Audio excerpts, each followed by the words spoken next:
I am Kelsey, 31 years old, and a data analyst who just discovered the ultimate glitch in my own life. I sat in a high-end wealth management office, ready to inherit $68 million. Before I could even think about calling my husband to share the incredible news, the bank officer looked at me with deep concern. "Ma'am, according to our legal background check, you have been divorced for 18 months. I stayed perfectly still for 3 seconds. I did not scream. I did not cry. I simply let the shock settle into a cold, hard determination. Before I dive into how I dismantled my ex-husband's life piece by piece, let me know where you are watching from in the comments below. Hit like and subscribe if you have ever had to outsmart someone who thought they could play you for a fool. The air conditioning in the downtown Seattle office hummed a low, steady rhythm as the leather chair felt stiff and unforgiving beneath me. Across the heavy mahogany desk sat Mr. Gallagher, a man who managed private wealth for the city's elite, and I was there because my estranged biological father, a man I barely knew, had passed away and left his entire estate to his only daughter. $68 million was a fortune that promised to transform my modest existence into something unrecognizable, yet the weight of it felt strangely heavy in the quiet room. I spent my days tracking complex shipping routes for a global firm, while my husband Brendan ran a tech startup and treated my career like a quaint, harmless hobby. He constantly reminded me that he was the visionary entrepreneur, while I was just a low-level worker. But now, sitting in this sterile room and holding an expensive pen over a stack of documents, I was moments away from possessing more wealth than Brendan could ever imagine. Mr. Gallagher adjusted his wire-rimmed glasses and slid a thick embossed folder across the polished wood. He had run the mandatory background checks required for establishing the new trust accounts. I watched his fingers trace a line down a printed page. He cleared his throat, shifting uncomfortably in his seat. "Miss, we found a discrepancy in your marital status documentation. You listed yourself as married, but public records indicate otherwise." I smiled politely, assuming a routine clerical error. "Brendan and I got married 4 years ago at a small chapel in Oregon. We live together in Bellevue. I pay the mortgage from my checking account every month." Mr. Gallagher turned the paper around so I could read the bold print. A chill rushed down my spine. The document was a finalized court decree from the state of Nevada. It bore Brendan's name as the plaintiff and mine as the defendant. The final stamp showed a date exactly 18 months ago. The ticking of the grandfather clock in the corner suddenly grew deafening as my hands went numb. I stared at the paper, absorbing the legal jargon: default judgment, abandonment, publication. I froze for 3 long seconds as my mind raced through the memories of 18 months ago, when my aunt suffered a severe stroke in Oregon. I took an 8-week leave to care for her while Brendan stayed in Seattle, claiming his startup needed him. He called me every night, sent flowers, and told me he missed me, all while stabbing me in the back. I used that exact window to file for divorce in another state. The court documents showed he claimed I had walked out on him and vanished without a trace. Because he filed in Nevada, he only had to publish the divorce summons in a tiny local newspaper to satisfy the legal requirement for serving me. A newspaper I would never read. The judge granted the default divorce when I failed to appear in court. Brendan legally severed our marriage while I was holding my dying aunt's hand. Why would he do this? The answer hit me with staggering clarity. His startup had just secured its first major round of seed funding around that same time. He was positioning himself for a massive buyout and wanted to ensure I had no legal claim to his upcoming windfall. He erased my marital rights to protect his future wealth, all while keeping me around for his current convenience. A wave of nausea hit me. For 1.5 years, this man had been playing the role of a loving husband. He welcomed me back from Oregon with a home-cooked dinner. He kissed me good morning every single day. He slept in my bed. He ate the groceries I bought. He let me transfer half my paycheck into our joint account to cover the mortgage on the house we supposedly owned together. Legally, I was a stranger paying his bills. He had severed all my rights to his assets while continuing to benefit from my income and domestic labor. I looked at the Nevada court stamp again. The betrayal ran so deep it felt surreal. Every argument we had over finances, every time his family belittled my salary, every moment I sacrificed my own comfort to support his business dreams. It was all a calculated performance on his part. He had managed to deceive me entirely, utilizing legal loopholes to rob me of my rights without raising a single red flag in our daily routine. Mr. Gallagher watched me carefully, offering a glass of water. I declined. The shock was already fading, replaced by a cold, sharp focus. Brendan thought he had played the ultimate winning hand. He believed he had outsmarted the quiet, dependable wife who managed the spreadsheets and paid the bills. He severed our legal ties to protect his $3 million startup. He had no idea that his brilliant, underhanded legal maneuver had just disqualified him from claiming a single cent of my $68 million inheritance. The financial reality settled in my mind with frightening clarity. I adjusted my posture, squaring my shoulders against the back of the leather chair, realizing that Brendan had spent 18 months living a lie and manipulating my trust. Now sitting across from a man who managed the fortunes of billionaires, I realized my ex-husband had made the most expensive mistake of his life. I felt the lingering grief dissolve entirely, replaced by a cold, sharpened focus that etched the path forward into my mind with absolute clarity. I took a steady breath and met the bank officer's eyes. We had work to do. I needed to lock down this money immediately, far away from Seattle, before Brendan even caught a scent of it. The game had changed, and I was finally the one in control. I took the reins, immediately shutting down the emotional shock to analyze the variables and formulate a counter-strategy. I grabbed the heavy brass pen, resting on the leather blotter, tapping it once against the polished wood. Mr. Gallagher leaned in, expecting grief, confusion, or a tearful breakdown. Instead, I gave him a strict directive. "We need to secure this capital immediately," I told him, keeping my voice level and authoritative. "I want every cent of the $68 million moved out of state today. Set up a South Dakota irrevocable blind trust." Mr. Gallagher raised an eyebrow, visibly impressed by the specific demand. South Dakota laws provide the strongest asset protection shields in the country. By establishing an irrevocable blind trust, the inheritance would become an impenetrable fortress. No external claims, no marital disputes, and certainly no fraudulent ex-husbands could pierce that corporate veil. The funds would belong to the trust, managed by a designated trustee, while I remained the sole beneficiary. It was the ultimate financial cloaking device, hiding the assets from any public record or potential lawsuit. "Understood," Mr. Gallagher replied, picking up his desk phone. He pressed a single button, bypassing the usual reception desk protocols, to reach his specialized staff. "We require the emergency trust formation team in my office right now," he instructed. "Bring the South Dakota charters and the highest-level encryption drives." Within minutes, the tranquil atmosphere of the private wealth suite transformed. 3 paralegals and a senior compliance officer hurried into the room, carrying thick binders and secure laptops. They quickly turned the polished coffee table into a makeshift command center. Keyboards clattered rapidly as they drafted the complex legal framework.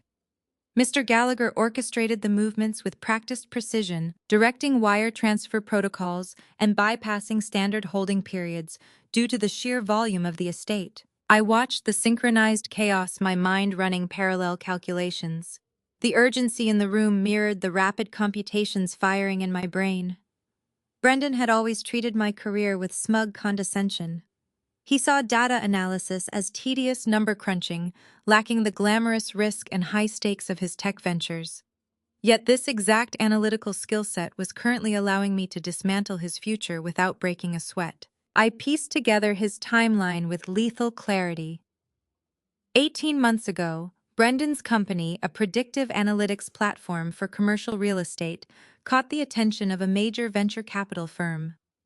They offered him a massive seed investment that bumped his company's valuation to roughly $3 million. He knew a lucrative buyout was on the horizon. He also knew Washington state community property laws meant I would be entitled to half of that sale upon a standard divorce.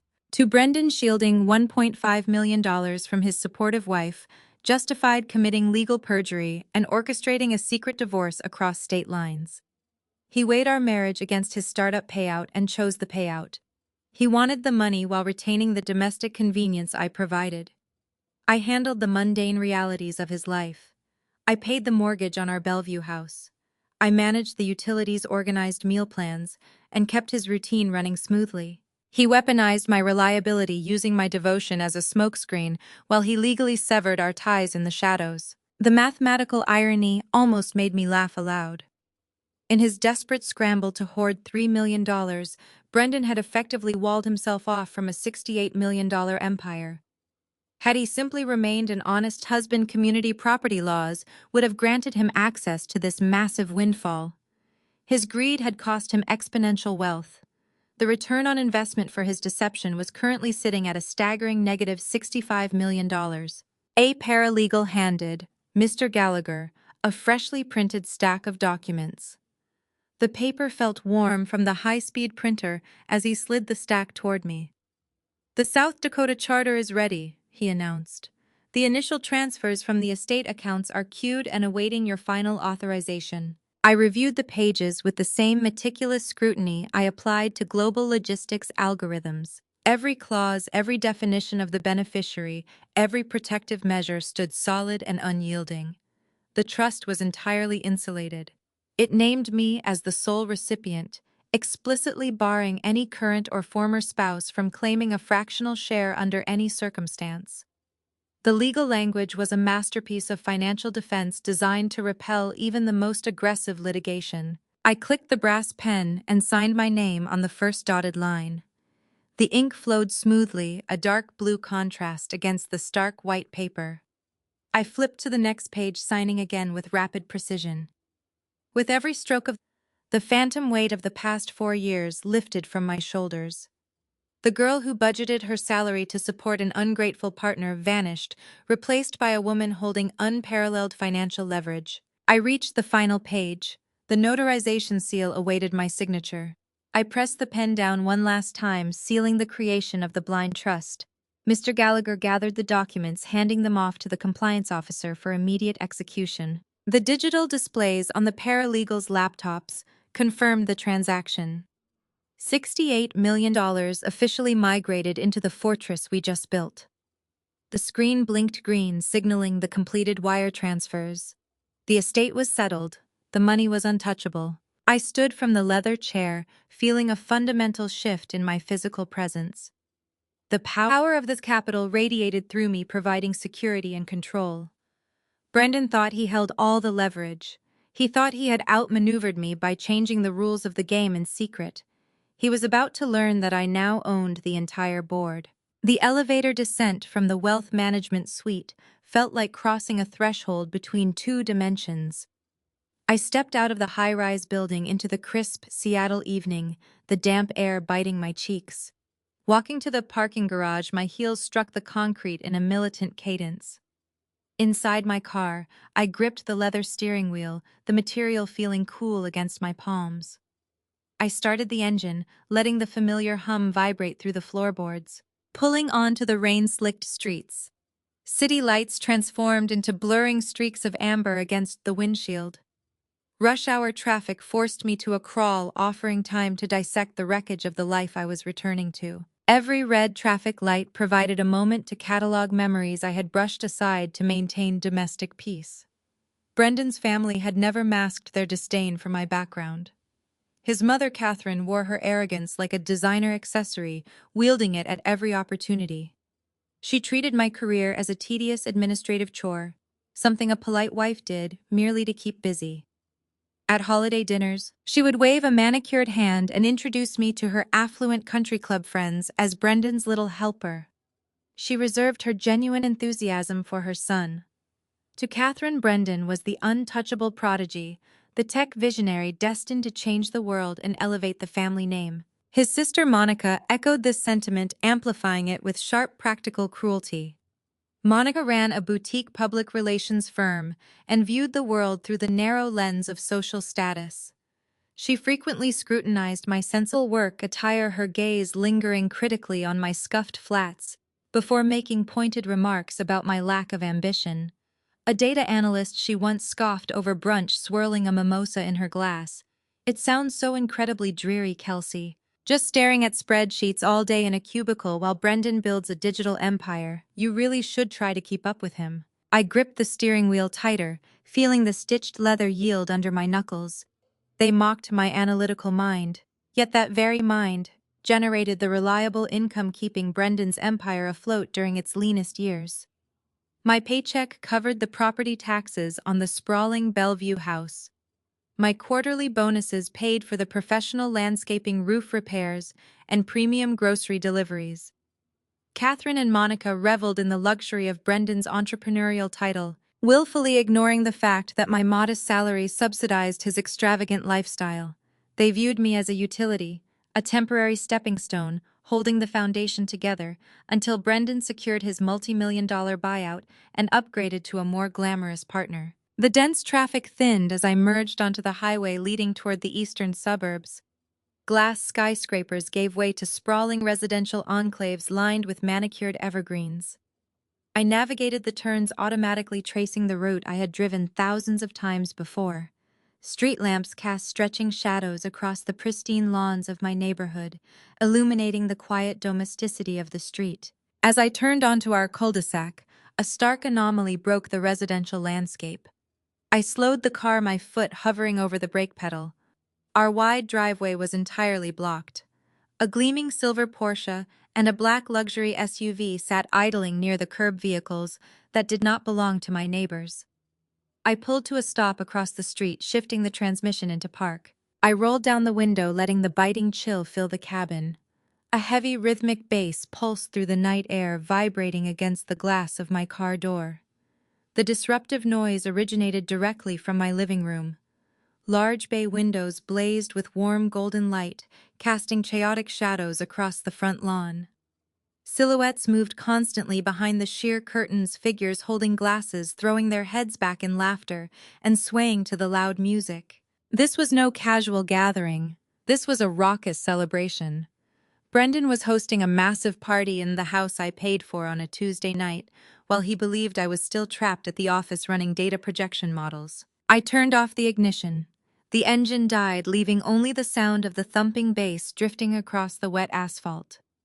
I unbuckled my seatbelt, making my movements slow and highly deliberate. I checked the rearview mirror, examining my reflection in the dim overhead light. The woman staring back at me looked physically identical to the one who had left for work this morning, wearing a conservative navy blazer and sensible makeup. The underlying architecture of her identity, however, had fundamentally altered. I reached up and unpinned my hair, letting it fall loose around my shoulders. I wiped away the soft, accommodating expression that had defined my marriage for years. I shed the persona of the devoted, reliable wife who quietly absorbed insults to keep the peace. That version of Kelsey died in the wealth management office the moment she saw the Nevada court stamp. I opened the car door and stepped out onto the damp pavement. The wind whipped past me, carrying the sound of clinking glasses and loud cheers from my own porch. I locked the car, the chirp of the alarm cutting clearly through the ambient noise. I crossed the street, my heels clicking a steady rhythm against the concrete. I felt no anger, no sorrow, and no betrayal. I felt pure, distilled clarity. Walking up the driveway, I skirted past the unfamiliar luxury vehicles blocking my path. The thumping bass grew louder, rattling the wooden floorboards beneath the front steps. I reached the porch, pausing just outside the heavy oak door. Through the frosted glass panels, I could see the blurry shapes of guests moving inside the foyer. I took one deep breath, expanding my lungs fully with the cold night air. I adopted the mindset of an apex predator stepping into a target-rich environment. I reached out my fingers, wrapping firmly around the cold brass of the doorknob, and turned the latch. I turned the brass latch and pushed the heavy oak door inward. A wall of sound immediately assaulted me. Thumping bass from the surround sound system vibrated through the floor tiles, drowning out the ambient noise of the street outside. I stepped into the foyer and stopped. A barricade of thick industrial black trash bags cluttered the entryway. They were haphazardly piled against the wainscoting, blocking the path to the hall closet. My winter coat spilled out from the top of one bag, its wool sleeve trailing onto the dusty hardwood. Next to it, another bag sagged under the weight of my hardbound books, the sharp corners tearing through the cheap plastic. I recognized the jagged edge of a shattered picture frame protruding from a third bag. The photograph inside showed my college graduation, the glass now spiderwebbed with cracks, and the image smeared with dirt. They had not bothered to pack my belongings carefully. They had swept my existence into the garbage. The distinct scent of heavy floral perfume hung in the air, masking the usual smell of cedar and citrus I kept in the house. I stepped past the pile of refuse and moved toward the sunken living room. The space looked unrecognizable, stripped of my decor. Dozens of half-empty glasses littered the coffee table. A banner reading "Welcome Home" hung crookedly over the fireplace mantel, strung up with cheap tape. In the center of the room, Brendan stood holding a bottle of expensive champagne. He wore a tailored velvet blazer, contrasting his usual tech bro hoodies. He laughed loudly, shaking the green glass bottle. The cork launched into the air, bouncing off the ceiling as white foam spilled over his hands and onto the expensive rug I had purchased last year. Around him stood the architects of my supposed downfall. Catherine perched on the edge of my white sectional sofa, holding a crystal flute and beaming at her son. Monica leaned against the kitchen island, scrolling through her phone with a bored expression, occasionally glancing up to sneer at the mess. Next to her stood Jamal, adjusting the cuffs of his bespoke suit and watching Brendan with a calculating smirk. And then I saw the centerpiece of their celebration. Standing directly beside Brendan was a woman I had never seen before. She wore a clinging silk dress, highlighting her youth and the unmistakable swell of a pregnant belly. Her blonde hair cascaded in loose waves over her shoulders. She laughed at Brendan's champagne display, resting a manicured hand possessively on his forearm. Sienna, the missing variable in my dataset. She radiated a smug, victorious energy, fully aware of her status as the shiny new replacement. Brendan wiped his sticky hands on a nearby towel and turned toward the foyer. His gaze locked onto me. He set the bottle down heavily, gesturing for Jamal to cut the music. The heavy bass silenced, leaving a ringing emptiness in the room. Catherine stopped smiling, her eyes narrowing as she scrutinized my unannounced arrival. Monica looked up from her phone, crossing her arms defensively. Brendan did not look guilty. He did not look surprised. He straightened his jacket and walked toward me with the swagger of a man who held every winning card. He reached into his breast pocket and retrieved a folded piece of thick legal paper.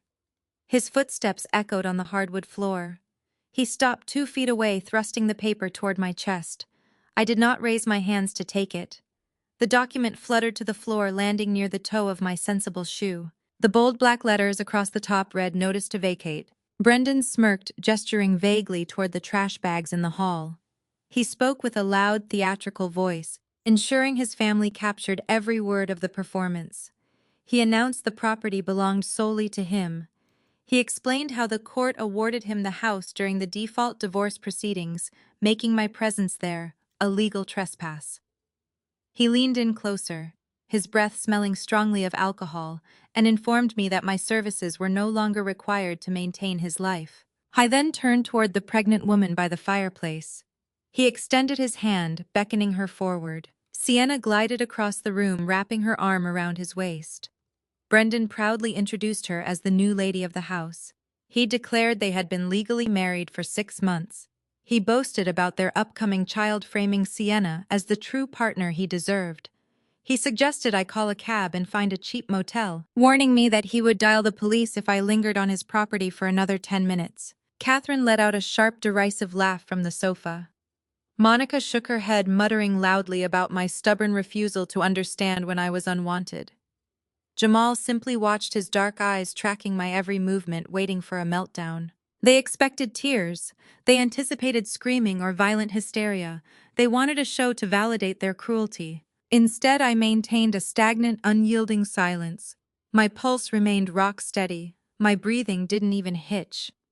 I observed them with the clinical detachment of a scientist evaluating a contaminated petri dish. I analyzed the situation through a lens of pure logic. Brendan had confessed to the eviction and the timeline of his new marriage in front of witnesses. He provided the exact confirmation I needed to structure the next phase of his destruction. My gaze swept over the discarded trash bags, the champagne glasses, and finally rested on Brendan's arrogant face. I did not utter a single word of protest. I simply processed the data. Catherine abandoned her perch on the white sectional sofa. The crystal flute caught the overhead light as she marched toward the center of the living space. Her heels struck the hardwood with an aggressive cadence, signaling her eagerness to deliver a killing blow. She surveyed my posture from head to toe, her lips curling into a sneer of pure distaste. She informed the room that I served as nothing more than a placeholder, a drab, uninspired temp worker, keeping the seat warm until her son found a woman worthy of his caliber. She criticized my sensible navy blazer, calling the garment a tragic uniform for a tragic life. She listed my supposed failures, highlighting my lack of social connections and my inability to host a proper dinner party. She claimed I lacked the pedigree required to stand beside a future tech billionaire. My stance remained rigid. I absorbed her insults, breaking the cruel phrases down into basic acoustic frequencies. Catherine derived her entire identity from Brendan's achievements, wielding his startup as a weapon to validate her own existence. She required my devastation to prove her superiority. I offered her a blank canvas. I watched the sharp lines of her face contort with effort, recognizing her malice as a defensive mechanism masking deep-seated financial anxiety. She relied on Brendan for her country club memberships and her designer handbags. Her viciousness stemmed from a primal fear of losing access to the wealth she believed her son would soon command. I cataloged her hostility as a symptom of her ultimate dependency. Monica pushed off this kitchen island and joined her mother. She crossed her arms to frame a silk blouse, stepping over trash. She scoffed at my shoes, pointing out the scuffs on the leather to the rest of the room. She announced that my entire personality mirrored a spreadsheet, colorless, rigid, and utterly forgettable. She let out a harsh, grating laugh and compared my data analyst position to minimum wage data entry. She insisted Brendan needed a partner possessing actual vision and social grace, not a keyboard drone who preferred staring at monitors over networking with venture capitalists. She gestured toward Sienna, praising the younger woman's vibrant energy and impeccable style, contrasting those traits with my practical, unassuming appearance. I mapped Monica's hostility. She ran a boutique public relations firm, perpetually teetering on the edge of insolvency. Her designer clothes hid maxed-out credit cards. She despised my stable, lucrative career because the steady income highlighted her own precarious financial reality. Every insult she hurled about my boring life projected her chaotic desperation. I filed her comments away as qualitative data confirming her impending ruin. Monica worshipped status above all else. She hitched her wagon to Brendan's rising star, hoping to secure lucrative contracts through his new affluent network. Her insults provided the exact parameters I needed to understand her vulnerabilities. Sienna stepped further into the light, moving out from behind Brendan's protective shadow. She smoothed the silk of her dress over her swelling abdomen, a deliberate theatrical motion designed to draw every eye to her pregnancy. She extended her left hand, catching the glare of the chandelier on a massive, ostentatious diamond ring.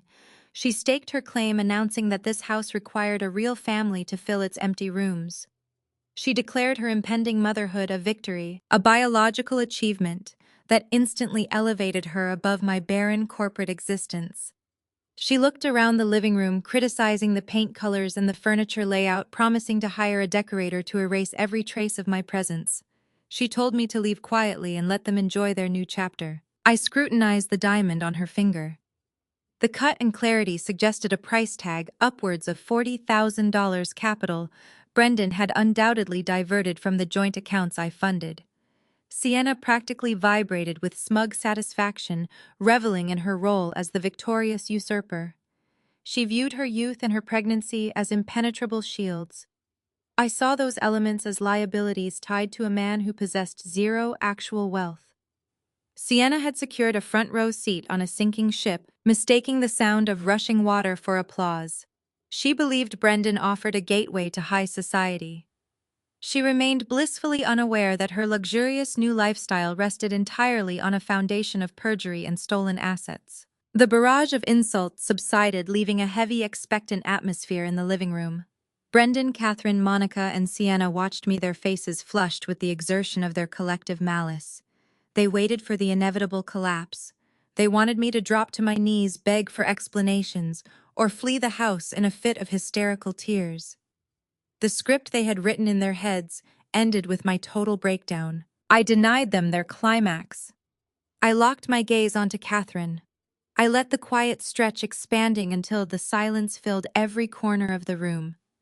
I kept my physical weight perfectly balanced. I projected an aura of glacial tranquility. My eyes bored into hers, offering a reflection of her own impending doom rather than the shattered victim she sought.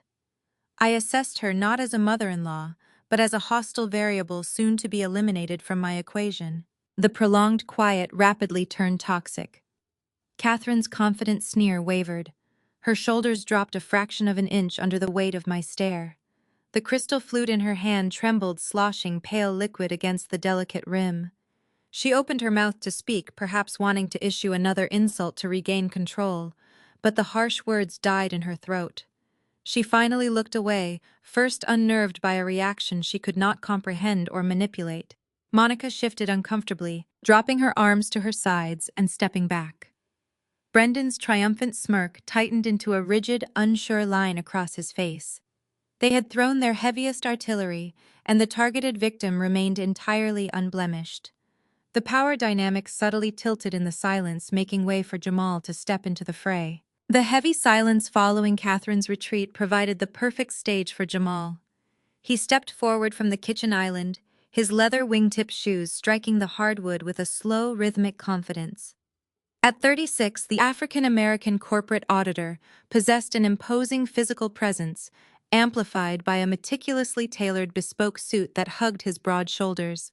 He shot his cuffs, a deliberate motion designed to draw attention to the heavy gold watch gleaming on his left wrist. Jamal viewed the world as a balance sheet, and his body language broadcasted his belief that he resided firmly in the profit column. He stopped beside Brendan, exuding an arrogant swagger that rivaled my ex-husband's drunken pride.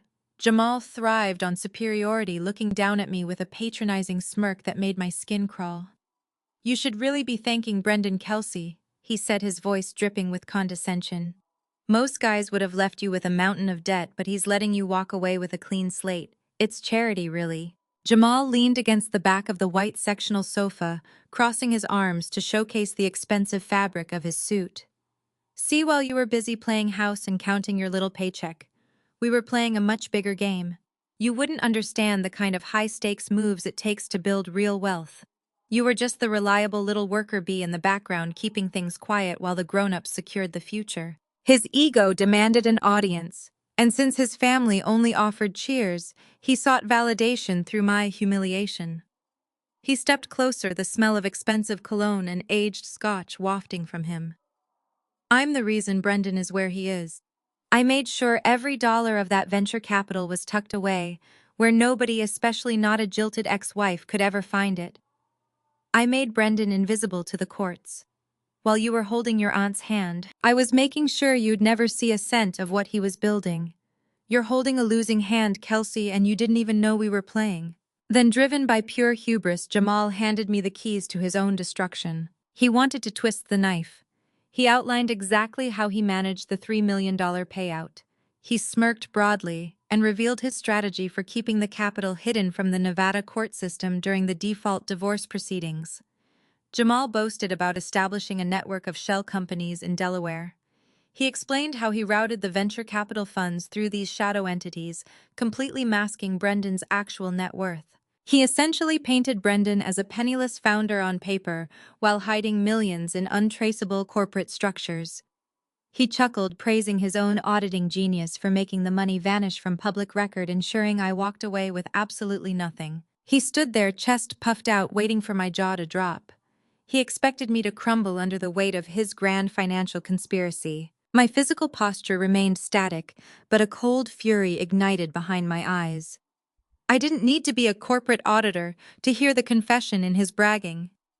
He had just admitted to hiding marital assets and orchestrating fraud. Every smug word was another nail in his own coffin. He believed he was speaking to a simpleton, someone too small-minded to grasp his brilliance, but all I saw was a man so blinded by his own vanity that he was handing me the evidence I needed to destroy him. My brain rapidly cross-referenced his boasts against federal regulations. shielding $3 million of venture capital through dummy corporations to bypass a divorce settlement constituted severe perjury. Manipulating corporate valuations and hiding seed funding from official records crossed directly into Securities and Exchange Commission territory. Evading taxation on those hidden funds invited the wrath of the Internal Revenue Service. I logged every specific term he used. I memorized the timeline he proudly laid out. Jamal believed he was speaking to an ignorant administrative drone who lacked the capacity to comprehend high-level corporate finance. He failed to realize that data analysis revolves entirely around identifying hidden patterns, tracking anomalies, and exposing the truth buried within complex systems. I spent my days mapping global logistics networks. Unraveling a sloppy network of domestic shell companies would require minimal effort. I kept my expression vacant, offering Jamal no indication of the lethal calculations firing behind my eyes. His confession provided the exact coordinates required to launch a devastating counterstrike. I did not need to hire private investigators or spend months subpoenaing financial records. The arrogant auditor had simply handed me the entire blueprint of their criminal enterprise to satisfy his own vanity. He chuckled again, adjusting his heavy gold watch, highly satisfied with his performance.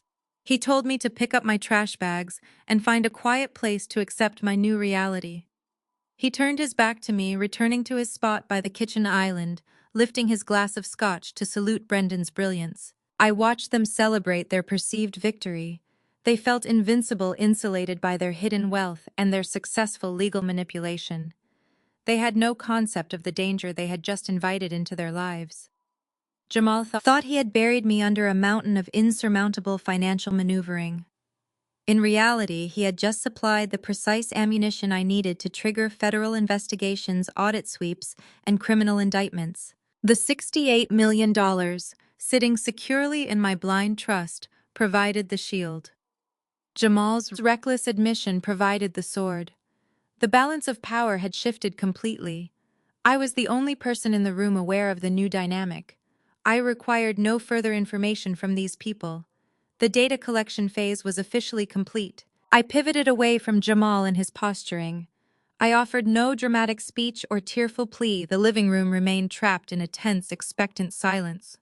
I walked back toward the foyer, my pace steady and deliberate. The barricade of black trash bags still blocked the entryway. I stepped over the plastic mounds, my heels finding the narrow strips of bare floorboard without faltering. Near the front door rested my small leather carry-on, a bag I kept packed for sudden data conferences. I extended the telescopic handle. Before turning the brass knob, I glanced back at the sunken living room. Brendan and Sienna watched my departure from the center of the room. He stood rigid, the green champagne bottle hanging uselessly by his side. She clutched his velvet sleeve, her earlier triumph replaced by visible unease. I offered them a slow, calculated smile. It contained no warmth, conveyed no sorrow, and promised no forgiveness. The gesture was a chilling, silent acknowledgement of the battlefield they had just chosen. I saw Brendan swallow hard, his Adam's apple bobbing. Sienna shifted her weight, stepping slightly behind his shoulder.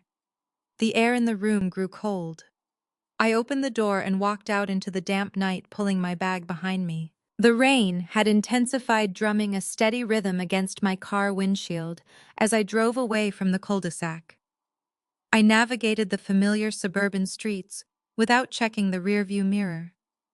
The opulent houses blurred past, giving way to commercial zoning and harsh neon streetlights. I sought total anonymity. 10 miles down the highway, I pulled into the parking lot of a modest, nondescript motel. The glowing red vacancy sign flickered against the wet asphalt. The lobby smelled of stale coffee and industrial floor cleaner. I paid the night clerk in cash, receiving a physical key attached to a heavy plastic fob. Room 214 sat on the second floor, overlooking the interstate. The space offered bare necessities: a standard double bed, a laminated dresser, and a small functional desk. I placed my leather bag on the mattress, the silence of the room pressing against my ears. The betrayal felt heavy now, a physical ache in my chest that the sterile luxury of the penthouse couldn't mask. I wasn't just a data analyst looking at a broken system. I was a woman whose entire life had been a carefully constructed lie. Every kiss, every I love you, had been a calculation on his part. I sat on the edge of the bed feeling the scratchy polyester spread beneath my hands and let the anger burn away the last of my grief. I wasn't going to just watch them. I was going to dismantle them. I unzipped my carry-on and retrieved my work laptop. I moved the motel's generic desk lamp to the floor, clearing the surface entirely.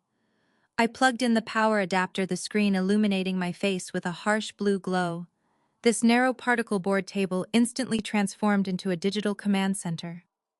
I logged into my secure VPN, bypassing the public network to establish an encrypted connection.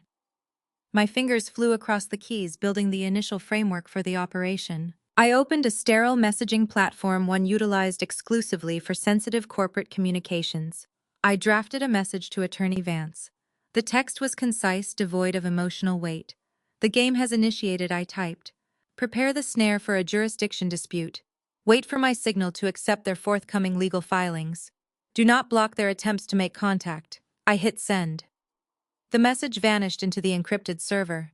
Vance knew his role. He would stand by, ready to guide Brendan's legal team into a catastrophic procedural error. Now came the delicate part of the strategy. Jamal boasted about his high-level auditing access, relying on his firm's network to monitor major financial movements. He fed his ego by tracking capital flow and manipulating ledgers. I intended to weaponize that habit. I opened a secondary browser window, accessing a specialized banking portal I utilized for complex data verification. I could not expose the South Dakota Blind Trust directly, as its architecture repelled external probing. Instead, I needed to craft a digital anomaly, a phantom signal that would catch a predator's eye. I initiated a localized pinged inquiry through a regional banking routing number. I attached a fragmented metadata tag containing my legal name and a routing code associated with the initial transfer of the $68 million. It looked like a stalled clearance check, a massive asset frozen in transit pending verification. I routed this specific digital footprint near a financial server monitored by Jamal's auditing firm. I structured the code to trigger a low-level compliance flag. It was subtle enough to evade standard automated security protocols, but distinct enough to alert an arrogant auditor scanning for unusual capital density. The metadata teased the existence of an 8-figure sum tied directly to Kelsey, the supposedly penniless ex-wife. I planted the data point carefully, ensuring it looked like a careless administrative leak rather than a deliberate broadcast. I backed out of the system, wiping my connection logs and purging the cache. The breadcrumbs sat waiting in the digital ether. Jamal's greed would handle the rest. He would hunt for anomalies, spot the massive financial cluster, and trace it back to my name. He would run the numbers, realize the staggering scale of the wealth, and immediately notify Brendan. I closed the laptop lid. The screen went black, plunging the room into shadows cast by the highway lights. I stood up and looked out the motel window at the passing traffic. The trap was set, primed, and waiting for their first fatal misstep. 3 days passed in absolute silence. I remained in the roadside motel, monitoring encrypted server logs while the digital snare tightened. The forensic breadcrumb I planted sat dormant until Thursday morning, when the automated alerts on my laptop triggered a proximity warning. Someone utilizing a corporate auditing credential had initiated a deep dive trace on the routing number. The bait had been taken. Through back-channel analytics, I could map the exact sequence of events unfolding inside a glass-paneled office downtown. Jamal routinely abused his security clearance to monitor massive capital flows, hunting for leverage. My fragmented data packet snagged his attention during a standard sweep. He likely dismissed the initial alert as a systemic glitch. A junior analyst lacking a designer wardrobe simply did not generate major financial flags, but arrogance breeds curiosity. Hunt dug deeper, bypassing basic firewalls to verify the routing tags. The clearinghouse metadata delivered the fatal blow to his ego. He stared at a screen verifying a pending transfer of $68 million hardwired directly to my legal identity. The digital footprint confirmed the capital was bleeding into a highly restricted blind trust. The staggering scale of the asset shattered his reality. The sheer volume of the zeros glowing on his monitor dismantled his preconceived notions of wealth. He spent his career skimming fractions of percentages off wealthy clients, viewing himself as a financial apex predator. Now he found himself staring at a sum that dwarfed his entire corporate quarterly holdings. The shock morphed instantly into a ravenous, consuming greed. He picked up his phone, bypassing professional decorum to interrupt Brendan's workday. The ensuing conversation stripped away all the smug superiority they had flaunted in my living room. I pieced together their panic through the rapid succession of pinged inquiries bouncing off the impenetrable trust walls. Jamal fed Brendan the raw, unfiltered numbers. $68 million in verified liquid capital. The psychological impact on my former spouse hit with the force of a physical strike. For years, Brendan worshipped at the altar of his own potential. He viewed his tech startup as a monumental achievement, treating his impending $3 million payout like the pinnacle of human enterprise. In the span of a single phone call, his defining accomplishment shrank into total insignificance. $3 million represented a respectable milestone, $68 million represented a dynastic empire. The power dynamic shifted violently. Brendan no longer held the high ground. I was a basic founder who had just thrown away a winning lottery ticket. Jamal drove the reality, his voice sharp with frantic urgency, demanding to know how Brendan could have missed an inheritance of this magnitude. Brendan possessed no answers, only a rising, suffocating dread. The luxurious lifestyle he promised his new bride suddenly felt cheap and inadequate. The velvet blazers and leased sports cars amounted to cheap props compared to the staggering reality of my new net worth. He paced his office, gripping his phone as the mathematical disparity crushed his ego. The foundation of his superiority, built entirely on financial leverage, dissolved into dust. The crisis demanded an immediate assembly. Brendan summoned Catherine and Monica for an emergency summit. The same individuals who had gathered to toast my eviction now congregated in a state of absolute hysteria. Catherine's elitist worldview fractured upon hearing the figure. She had dedicated years to mocking my modest background, labeling me a pedestrian burden holding her brilliant son back. The revelation that the boring, sensible woman she despised now commanded a fortune capable of buying her beloved country club outright caused a seismic mental collapse. Monica experienced a similar tailspin. Her failing boutique public relations firm faced constant financial peril. A microscopic fraction of my new wealth could have salvaged her entire business and secured the social status she desperately craved. She realized her relentless cruelty had alienated the one person capable of solving all her problems. The pregnant new wife faded entirely into the background. Sienna youth and modeling past provided zero utility in this new severe financial reality. Her flashy diamond ring bought with hidden funds lost its luster. She transformed from a prized trophy into an inconvenient obstacle blocking their access to unimaginable riches. The collective greed in the room surged, mutating into a toxic, desperate frenzy. They yelled, pointed fingers, and blamed each other for failing to anticipate my hidden value. Catherine demanded immediate action, instructing Brendan to assert his marital rights to the fortune. Monica paced the room, calculating how quickly they could challenge the trust structures Jamal had uncovered. They operated under the delusional assumption that my money still belonged to their family. Then the true horror of their situation materialized. Jamal, pacing alongside them, delivered the fatal legal calculation. Brendan had filed the default divorce decree exactly 18 months ago. He initiated that secret separation to protect his meager startup from community property division. The timing locked him in a trap of his own design.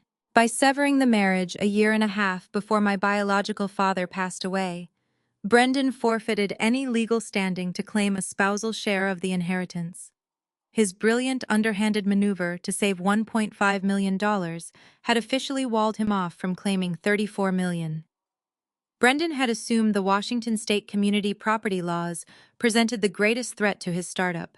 He had deliberately weaponized the legal system to construct a fraudulent barrier, cutting me off from his assets while maintaining the domestic facade. Now that same legal barrier functioned as an impenetrable vault door, locking him out of the single largest financial windfall he would ever encounter in his entire pathetic lifetime. The room descended into a breathless, terrifying silence. Brendan dropped into a chair, the blood draining from his face. He had orchestrated the perfect crime, successfully defrauding me and tricking the court, only to realize he had pickpocketed $1 while throwing away a diamond mine. The greed morphed into sickening, paralyzing desperation. The predators had locked away their only food source. My smartphone vibrated against the cheap laminate surface of the motel desk. The low, rhythmic buzzing signaled the beginning of their desperation. I watched the screen light up in the darkened room, tracking the incoming notifications. The digital onslaught started slowly with a few missed calls, then rapidly escalated into an avalanche of incoming data. The battery drained as the device struggled to process the sheer volume of messages. They had found my temporary location, likely utilizing Jamal's corporate tracking software to trace my credit card activity from the lobby register. I let the phone vibrate, observing the mounting panic reflected in the unread message count. 3 hours passed before I finally picked up the device. The lock screen displayed 47 missed calls. Catherine accounted for 30 of them.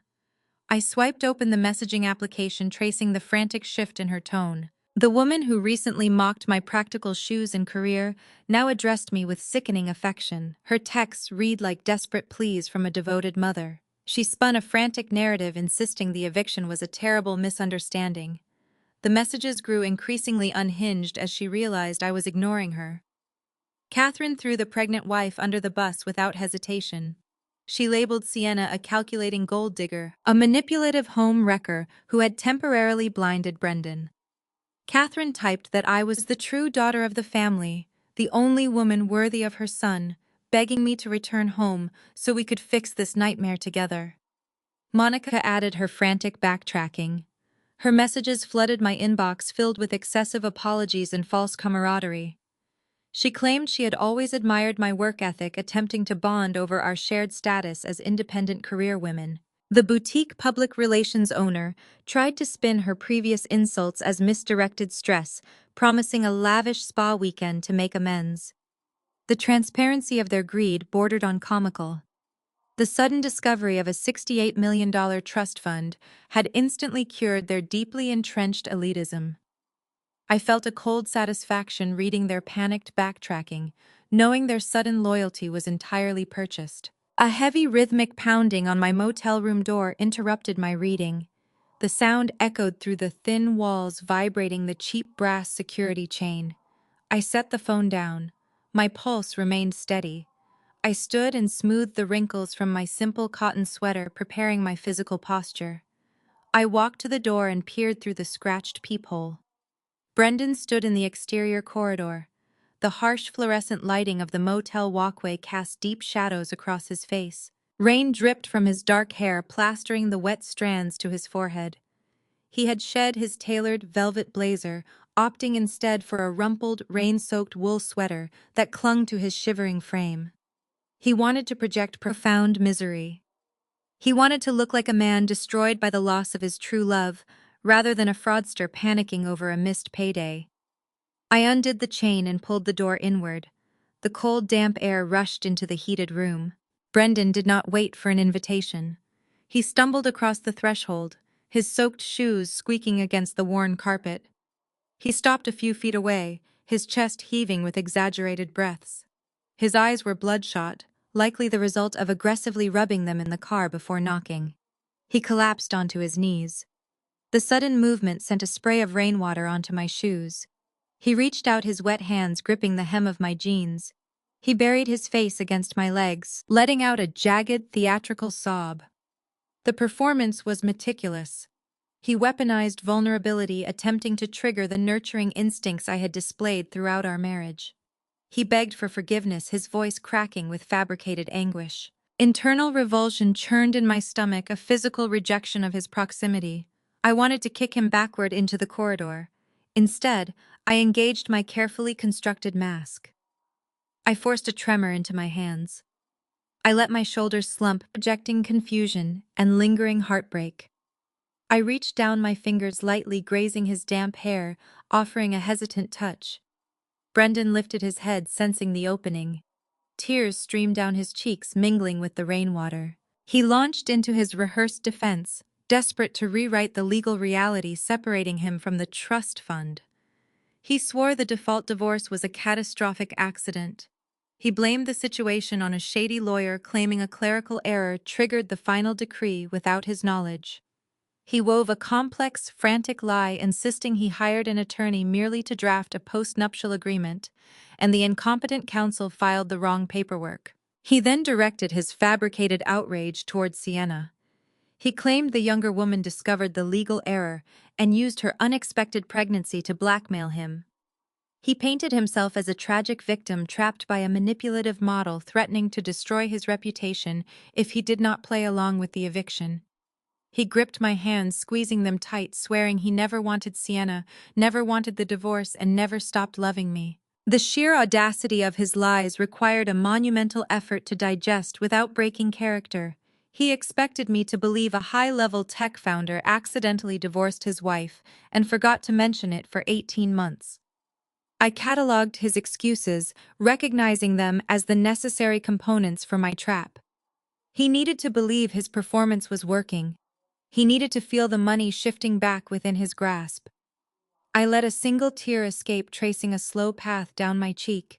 I pulled my hands away gently, wrapping my arms around my torso in a defensive posture. I looked at him with wide, vulnerable eyes, projecting the exact image of the devoted, easily manipulated woman he thought he had married. The hook set. I stepped back, preparing to offer him the very loophole that would guarantee his destruction. I maintained the defensive posture, wrapping my arms tighter around my ribcage to simulate lingering vulnerability. Brendan remained on the worn motel carpet, his wet clothes creating a dark stain on the synthetic fibers. He watched my face with frantic anticipation, waiting for the calculated empathy he had exploited for years. I let my breathing hitch, simulating a struggle to process his fabricated confession. My data analyst brain monitored the pacing, ensuring the pause stretched long enough to build his anxiety, but short enough to keep him engaged. I raised my right hand, letting it tremble slightly, and wiped the single tear from my cheek. I averted my gaze, staring at the flashing neon light outside the window, projecting the image of a heartbroken woman desperate to believe the man she loved. My silence forced him to lean forward, his hands twitching near his knees. He craved validation. I offered him a fragile, whispered response, letting my voice crack with manufactured sorrow. I told him his explanation sounded impossible. I reminded him that I saw the court stamp the legal declaration of abandonment. I accused him of choosing Sienna and discarding our shared history for a younger replacement. Brendan shook his head violently, denying the accusation with practiced desperation. He swore Sienna trapped him, repeating the lie about the clerical error. He needed me to provide a pathway back to the wealth. I studied his face, analyzing the precise mixture of panic and greed animating his features. The foundation was set. Now I needed to introduce the mechanism of his destruction. I turned back to face him, softening the rigid lines of my posture. I allowed my shoulders to drop, mimicking a woman surrendering to deep-seated affection. I told him I wanted to believe his story about the lawyer's mistake. I admitted, dropping my voice to a ragged whisper, that the past few days had felt like a waking nightmare. I confessed how much I missed our life in Bellevue, the routine we shared, the future we planned before the startup sale, and the secret divorce shattered everything. Brendan nodded eagerly, his chest heaving as he agreed with every word. He scrambled upward, shifting from his knees to crouch closer, reaching out to grasp my fingers. I did not pull away. I let his damp, cold hands encase mine. He promised we could return to normal. He vowed to kick Sienna out immediately, claiming he would handle the scandal and protect me from the fallout. He swore his devotion, spinning fantasies of a restored marriage. I listened to his frantic promises, letting them hang in the damp air of the room. I slowly shook my head, projecting deep regret. I informed him returning to the old routine was no longer viable. The dynamics had shifted.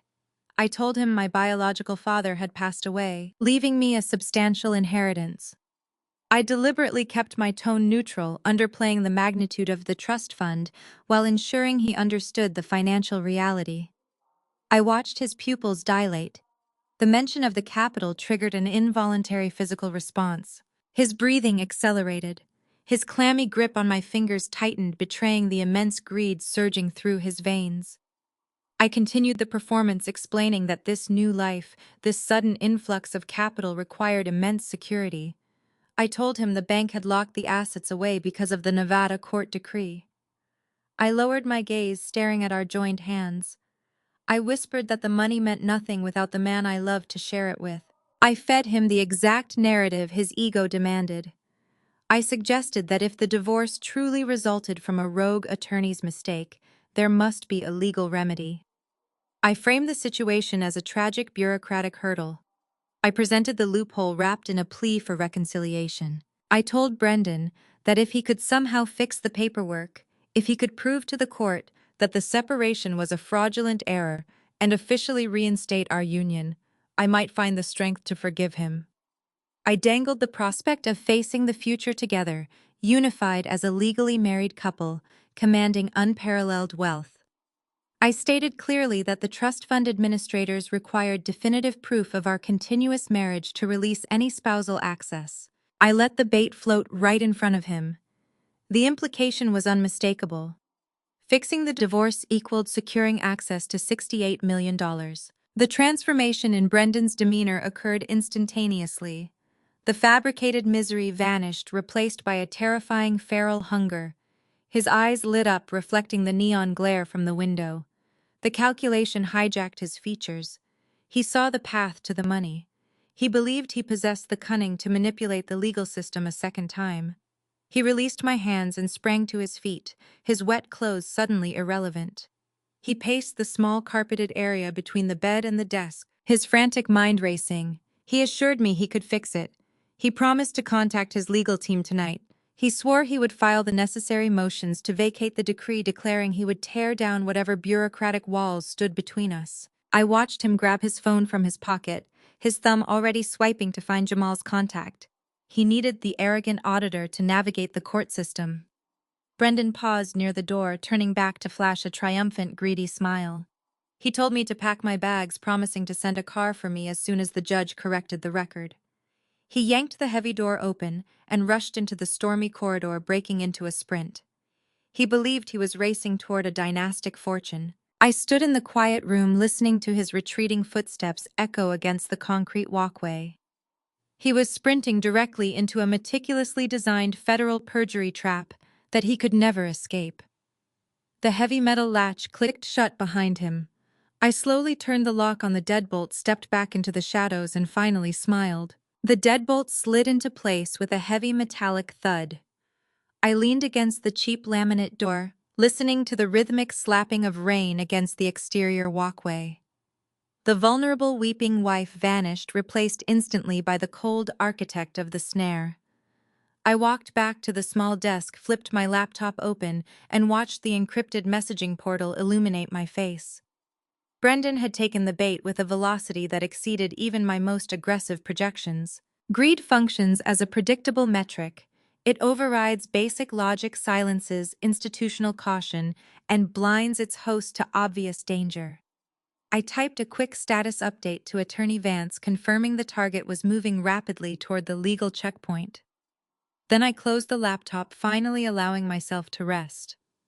The physical exhaustion of the past 72 hours washed over my body, but my mind remained sharply focused on the impending procedural trap taking shape across town. Morning sunlight cut through the gap in the motons, casting a harsh beam across the patterned carpet. I sat at the desk, nursing a cup of bitter black coffee from the lobby dispenser. My screen chimed with a secure alert. Vance had initiated a document transfer. The digital file contained the preliminary motions Brendan's legal team submitted to the county clerk less than an hour ago. Jamal's fingerprints covered the strategy. The arrogant auditor clearly believed he possessed the intellect to outmaneuver the judicial system. He instructed Brendan's attorneys to file a formal motion to vacate divorce decree. It was a bold, aggressive maneuver designed to erase the previous 18 months of legal separation and retroactively reinstate our marriage as if the default judgment never occurred. Jamal saw a direct path to the trust fund and steered Brendan right into the crosshairs. I scrolled through the initial filings, tracking the precise legal mechanics they employed to force the reversal. To vacate a finalized decree, a petitioner cannot simply claim they changed their mind or made a financial miscalculation. The court requires concrete, undeniable justification. Brendan needed to prove the original filing suffered from fundamental procedural defects or outright fraud.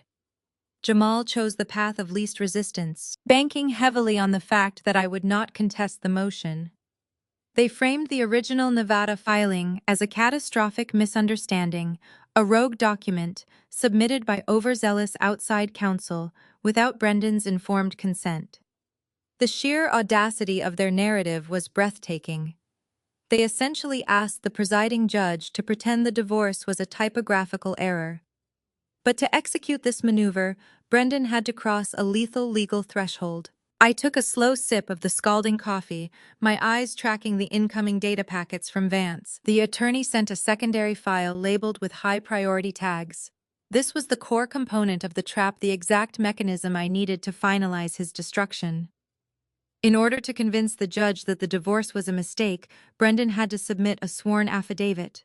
He had to testify under penalty of perjury regarding the true nature of our relationship during the disputed timeframe. The legal requirements demanded specific binding attestations. He needed to state that we never physically separated. He needed to swear that we maintained continuous cohabitation, shared financial responsibilities, and upheld an unbroken marital bond throughout the entire 18-month period. I clicked the attachment, opening the high-resolution scan of the legal document. Brendan's bold, looping signature dominated the bottom of the page, resting directly above the official notary's seal. I read the text line by line, absorbing the beautiful, damning syntax. The language was entirely unambiguous. Brendan legally swore that he and I resided together as a married couple without interruption. He attested that the claim of abandonment in his original divorce filing was entirely fabricated. He formally declared to the state that our marital union remained intact, functional, and fully legally binding. He signed his name, binding himself to those statements, believing this document served as his golden ticket to access a $68 million blind trust. He traded his legal safety for the illusion of immense wealth. A genuine smile touched my lips, spreading into a cold, satisfied grin that reached my eyes. I set the coffee cup down on the laminate desk. Brendan lacked the capacity to comprehend the multi-layered disaster he just authored. By signing that specific affidavit, he triggered a catastrophic chain reaction of criminal liability. First, he provided the court with a signed, notarized confession that he committed perjury during the initial Nevada divorce proceedings. He admitted in writing to lying to a judge to secure the default judgment. Second, and far more devastating, he just swore under oath that he remained legally married to me for the past 18 months. He handed the authorities the exact weapon required to dismantle his current life. My analytical mind calculated the inevitable collision course. Sienna wore a massive diamond ring and carried a state-issued marriage certificate dated exactly 6 months ago. If Brendan successfully convinced the current judge to vacate our divorce by swearing we never separated, his marriage to Sienna instantly transformed into a severe felony.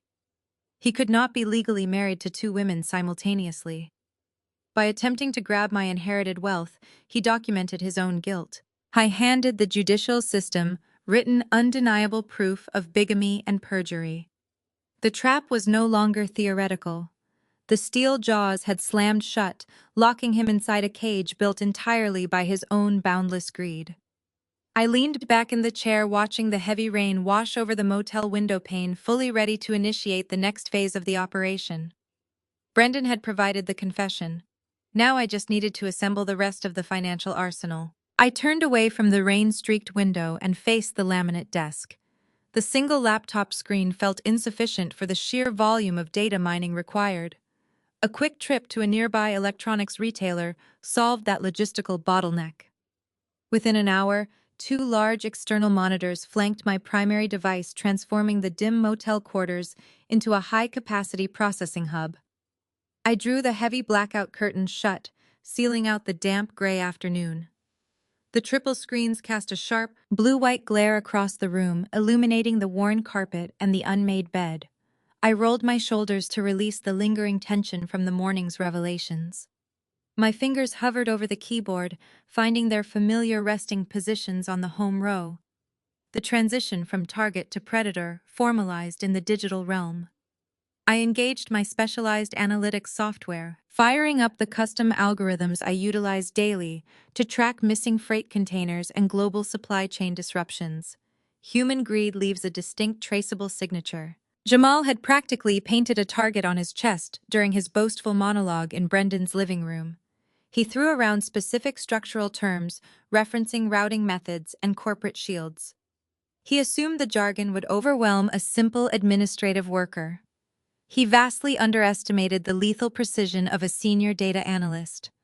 I started with the Delaware Division of Corporations database, scraping the public registry for newly formed entities, matching the time frame of Brendan's venture capital acquisition.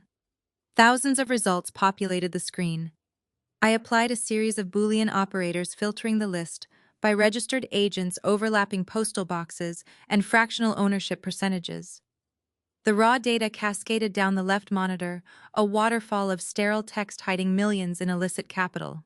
I launched a cross-reference script matching the filtered entities against the initial venture capital firm's public investment disclosures.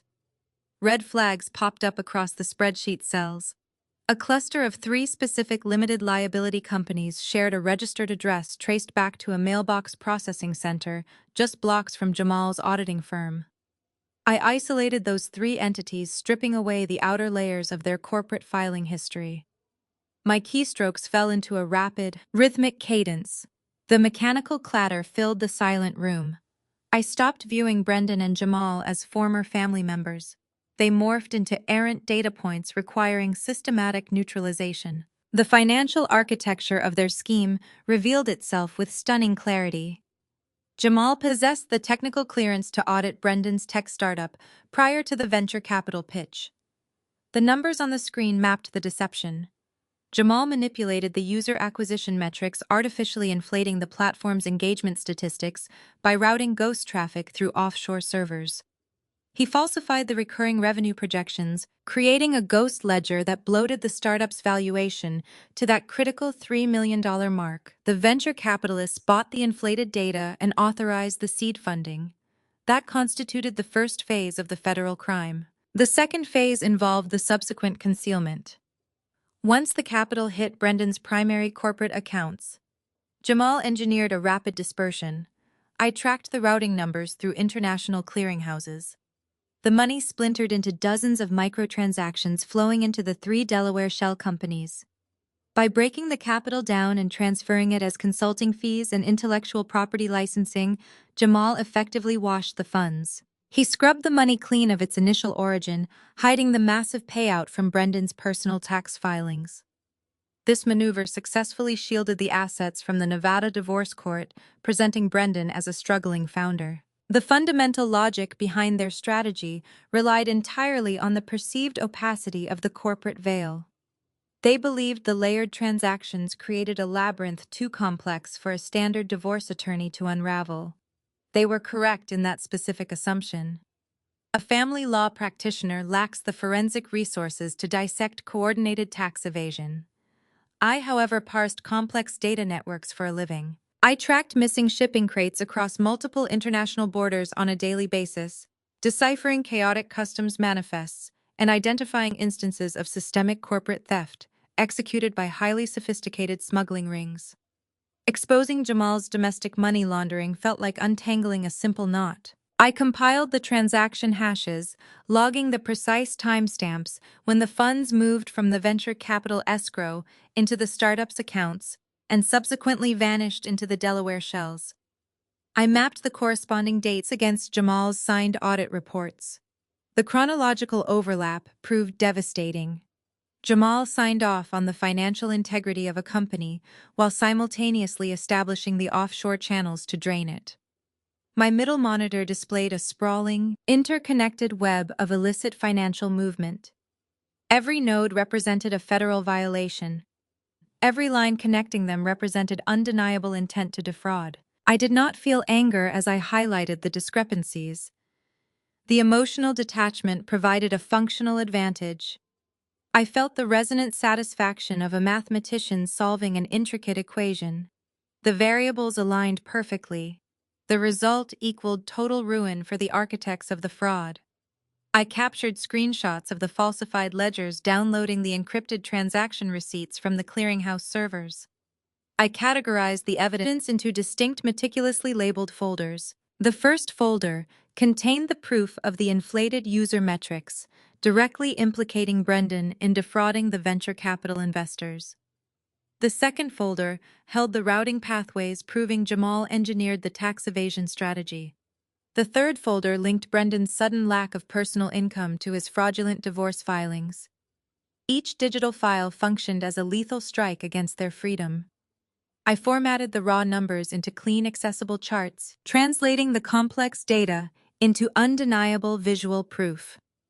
The spreadsheet glowed with highlighted anomalies, the red cells marking the precise locations where their greed compromised their safety. I leaned closer to the center monitor, my eyes tracking the final calculated sum of their hidden assets. The trap required a few final structural adjustments before deployment. I saved the master files to an encrypted external drive, meticulously securing the undeniable evidence of their incoming destruction. The federal authorities would receive everything they needed to guarantee multiple federal convictions without requiring any further extensive and time-consuming financial investigations. I extracted the encrypted external drive from the laptop port. The sleek metal casing felt cool against my palm. This small rectangular device held the condensed sum of Brendan and Jamal's financial ruin. I had spent the night dissecting their hidden assets, stripping away the Delaware shell companies to expose the raw, fraudulent core. The raw data required packaging into an undeniable, actionable format. Federal prosecutors demand clarity. They rely on documented timelines to build their cases. Federal investigators operate on heavy caseloads and tight schedules. They ignore vague accusations. They respond to neatly organized, irrefutable evidence. I transformed my scattered spreadsheets into a lethal, comprehensive dossier. I opened a new master document dividing their criminal enterprise into distinct sections. The first section detailed the securities fraud. I embedded the original startup valuation metrics next to the manipulated audit reports, highlighting the specific line items where Jamal artificially inflated the user acquisition numbers.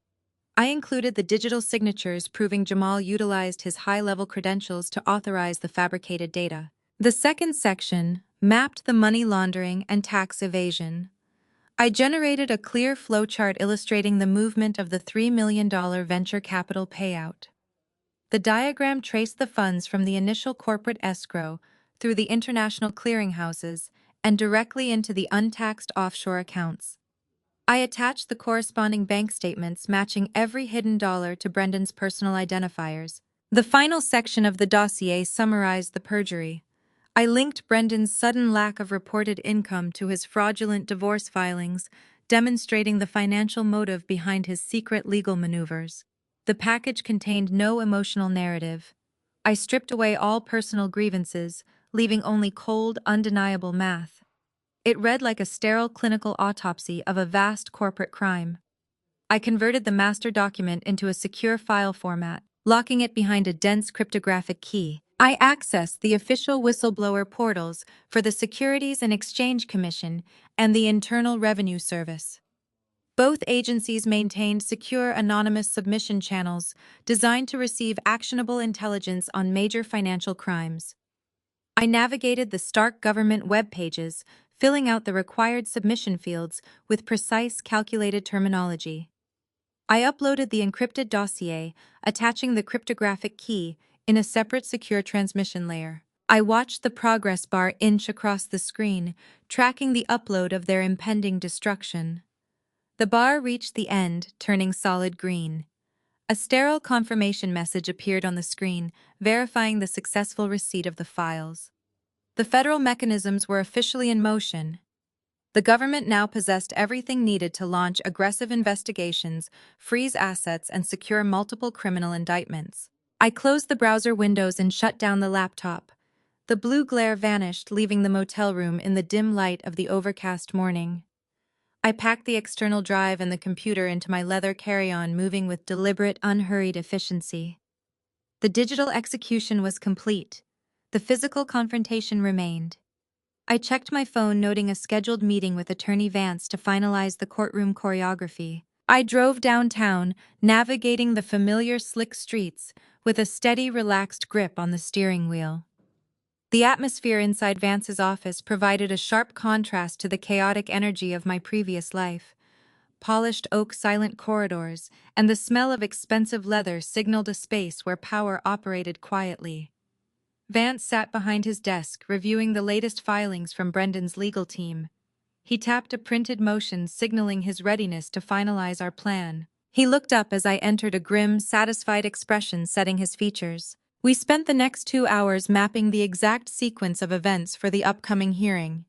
Vance laid out the procedural timeline. Brendan's lawyers would present the motion to vacate the divorce decree, relying heavily on the sworn affidavit where Brendan perjured himself. The judge would ask if we contested the motion. Our strategy relied entirely on strategic surrender. We would let them walk blindly into their own demise.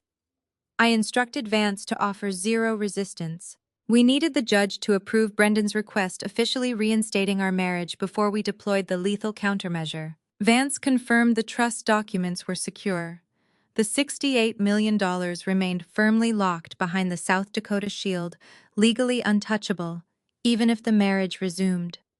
We reviewed the physical evidence we would present in the courtroom. I handed Vance a certified copy of Brendan and Sienna's marriage certificate obtained through a simple public records request. The trap required precise timing. We needed Brendan to feel the intoxicating rush of victory, to believe he had successfully reclaimed his path to the inheritance before Vance introduced the evidence of bigamy. I sat in the plush guest chair, absorbing the legal strategy. The woman who had funded Brendan's life, who had endured Catherine's sneers and Monica's mockery, no longer existed. That version of me perished the moment I saw the default divorce decree. I buried her alongside the false promises and the stolen years. In her place sat an architect of ruin, a tactician who weaponized data to dismantle her enemies. I had systematically severed their access to wealth, exposed their corporate fraud, and engineered a scenario that guaranteed federal prison sentences. Vance closed his leather folio, signaling the end of the strategy session. He asked if I felt prepared for the emotional toll of the courtroom confrontation. I met his gaze, my pulse resting at a calm, steady rate. The coming hearing represented the culmination of my analysis, the final execution of a flawless algorithm. Brendan and Jamal viewed the legal system as a tool for manipulation. I viewed it as a mechanism for undeniable eradication. I gathered my coat, stepping out of the office and into the crisp afternoon air, fully prepared to watch their world burn to ash. I stepped off the curb, leaving Vance's building behind. The crisp afternoon air carried the scent of roasted beans from a nearby cafe. I needed a moment to review the final physical documents before securing them in my briefcase. Pushing through the heavy glass doors, I found a secluded table near the back corner. The establishment hummed with the quiet energy of professionals conducting midday meetings. Baristas moved with practiced efficiency behind the gleaming espresso machines. I ordered a black coffee, opened my leather folio, and began organizing the printed evidence. The ambient noise provided a soothing backdrop to my structured thoughts. My mind categorized the upcoming courtroom maneuvers. The trap required immense patience. I arranged Brendan's sworn affidavit next to the newly acquired marriage certificate. The paper trail formed an inescapable perimeter around my ex-husband and his accomplices. I reached for my ceramic mug, letting the dark liquid warm my throat, feeling a deep sense of analytical satisfaction. Every variable sat precisely in its designated place. A sudden shift in the cafe's atmosphere broke my concentration. The rhythmic tapping of hurried footsteps cut through the low murmur of business meetings. A figure cast a frantic shadow across my table. I looked up. Sienna stood looming over me. She lacked the victorious glow she had projected in my living room just days ago. Her designer trench coat hung open, revealing the pronounced curve of her pregnancy. Her blonde hair looked tangled and windblown. Her breathing came in short, jagged gasps. She had tracked my location, likely using Brendan's remaining access to a shared digital calendar I had yet to disable. Sienna leaned forward and slammed both palms flat against the wooden tabletop. The impact rattled my ceramic mug, sending a splash of dark coffee onto a napkin. She glared down at me, her chest-heaving eyes wide with a mixture of terror and aggression. The other patrons turned their heads, drawn by the sudden disturbance. Sienna leaned closer, her voice a harsh, desperate hiss. She demanded I stay away from Brendan. She ordered me to stop messaging him, to stop threatening their future together. She accused me of deploying psychological warfare, claiming my sudden reappearance ruined her peaceful suburban life. She painted a picture of Brendan pacing their bedroom floor all night, obsessing over legal files and banking codes, instead of focusing on their impending child. Sienna insisted Brendan belonged to her now. She claimed her youth and her pregnancy secured her status as the rightful wife. She demanded I accept my defeat, pack my bags, and vanish into obscurity. She warned me that Brendan possessed powerful lawyers who would crush any attempt I made to steal his tech fortune. I sat back in my chair, resting my hands in my lap. I did not flinch. I did not raise my voice. I merely observed her frantic posturing. The young woman standing before me functioned on a foundation of pure delusion. She believed she was defending a lucrative empire. She failed to realize the empire consisted entirely of stolen funds and federal crimes. I let her exhaust her aggressive tirade. She eventually stopped talking, breathing heavily, waiting for my counterattack. I reached into my leather folio. My fingers bypassed the bank statements and the offshore routing diagrams. I retrieved a single stapled document. The thick legal paper felt heavy with impending ruin. I placed it face down on the table right between Sienna's trembling hands. I slid the document forward using my index finger. I told her to turn it over. Sienna stared at the paper, her bravado faltering. She snatched it up, her eyes scanning the dense legal text. I watched her read the header, "Motion to vacate divorce decree." I spoke in a quiet, measured tone, ensuring only she could hear the lethal arithmetic of her situation. I explained the specific nature of Brendan's legal filing. I detailed how Brendan swore under oath that he and I never separated. I clarified that he formally asked a judge to reinstate our marriage, backdating the union to cover the entire 18-month period. Sienna's eyes darted rapidly across the paragraphs. Her manicured fingers gripped the edges of the document, wrinkling the pristine paper. I outlined the severe consequences of his actions. I presented the basic, irrefutable legal math to the panicked woman standing over my table. Brendan married her 6 months ago in a highly publicized ceremony. He signed a marriage license pledging his fidelity. Now he wanted to void that reality. If he successfully convinces a judge that his first marriage remained unbroken, his second marriage immediately becomes null and void. I paused, letting the harsh legal terminology sink into her mind. I informed her that Brendan was actively attempting to commit bigamy in open court. I explained that bigamy constitutes a severe federal felony. He traded her legal status, her marriage certificate, and the legitimacy of their unborn child for a chance to access a massive hidden trust fund. He threw her to the wolves to save himself. He saw her as an expendable asset, easily discarded the moment a larger payout appeared on his financial radar. The blood drained from Sienna's face, leaving her skin an ashen gray. Her jaw went slack. The thick legal document slipped from her trembling grasp, fluttering downward to land near my practical shoes on the coffee shop floor. She stumbled backward, her balance compromised by her pregnant belly and sudden terror. She bumped hard into a nearby chair. She did not apologize. She turned and fled the cafe, pushing past a line of waiting customers and bursting out into the cold street traffic. She finally realized she was legally bound to a reckless criminal. I watched her disappear down the sidewalk. I calmly reached down, retrieved the dropped motion from the floor, and placed it back into my leather folio. I picked up my coffee, took a slow sip, and returned my focus to the documents. I left the coffee shop behind and returned to the upscale suite I had upgraded to earlier that week. The cheap roadside motel had served its purpose as a temporary command center during the initial data gathering phase. Now the endgame required a different staging ground. The sprawling penthouse overlooked the Seattle skyline, offering a vantage point that matched my new financial reality. I walked into the master bedroom and opened the heavy mahogany closet doors. A single garment bag hung isolated on the metal rod. I unzipped the canvas cover to reveal the armor I selected for tomorrow morning. The bespoke charcoal suit featured sharp architectural lines and flawless tailoring. It cost more than my previous monthly salary. The silk lining and subtle weave projected quiet, immense wealth. It screamed old money and untouchable status. I ran my fingers over the lapel, feeling the premium texture. I paired the suit with minimalist platinum accessories. The ensemble conveyed a clear and lethal message. The woman entering the courthouse tomorrow commanded a $68 million fortress. Brendan expected to see a broken, discarded wife fighting for scraps. Instead, he would face an apex predator wrapped in Italian wool. A soft knock at the suite door announced Attorney Vance. He stepped into the foyer carrying his thick leather briefcase. We moved to the dining area where the glittering city lights provided a sprawling, dynamic backdrop. I opened a bottle of vintage Bordeaux, pouring 2 glasses. The dark crimson liquid caught the soft ambient light from the crystal chandelier. We sat across from each other, spreading the finalized legal briefs across the cold marble table. The atmosphere felt serene and highly structured. We reviewed the sequence of the upcoming hearing with clinical precision.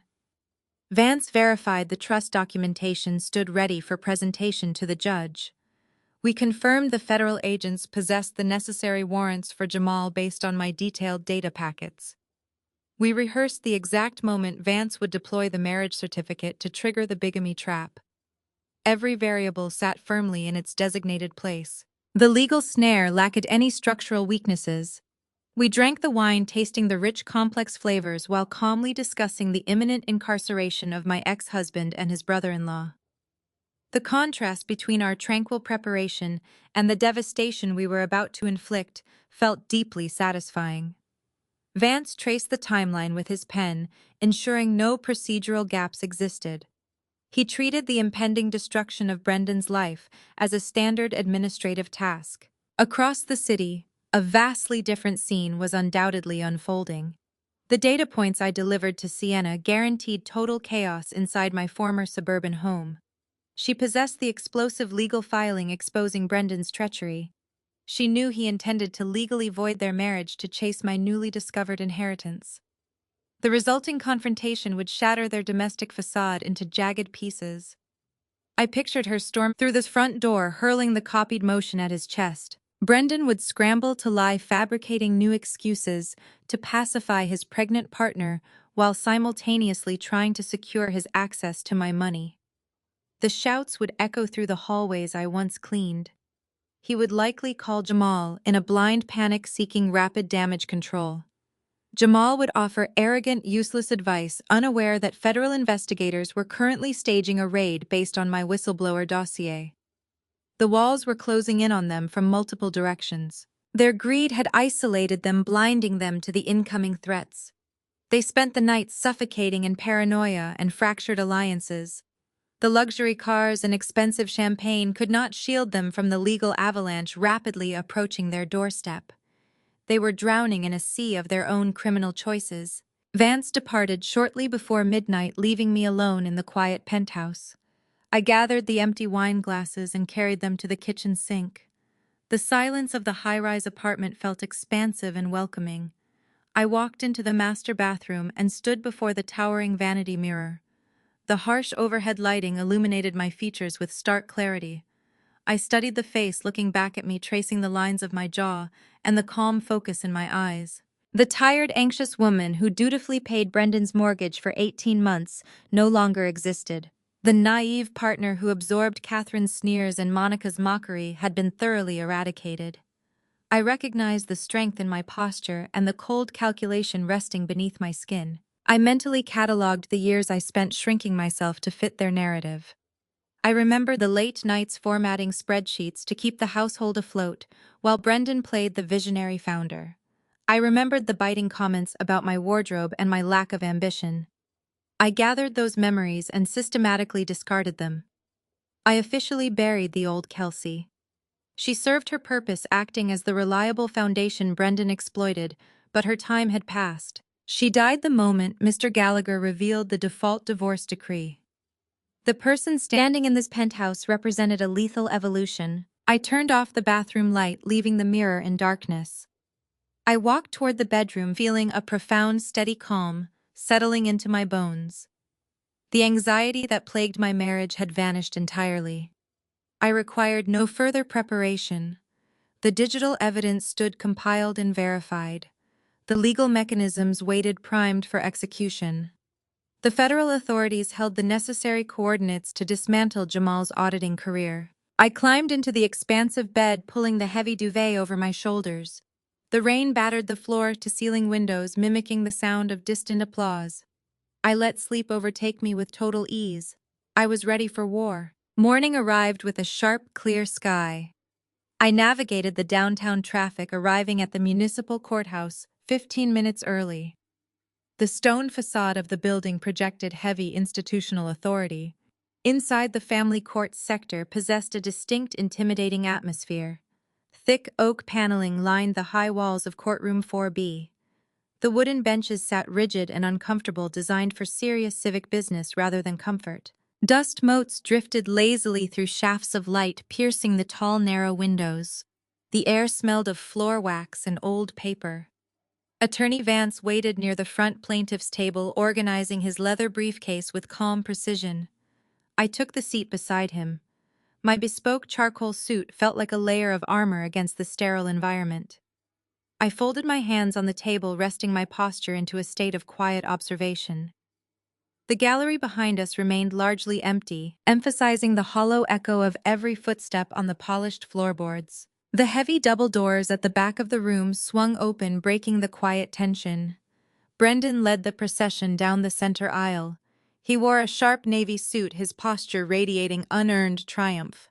He walked with a buoyant, predatory stride, believing he was mere moments away from securing a massive financial windfall.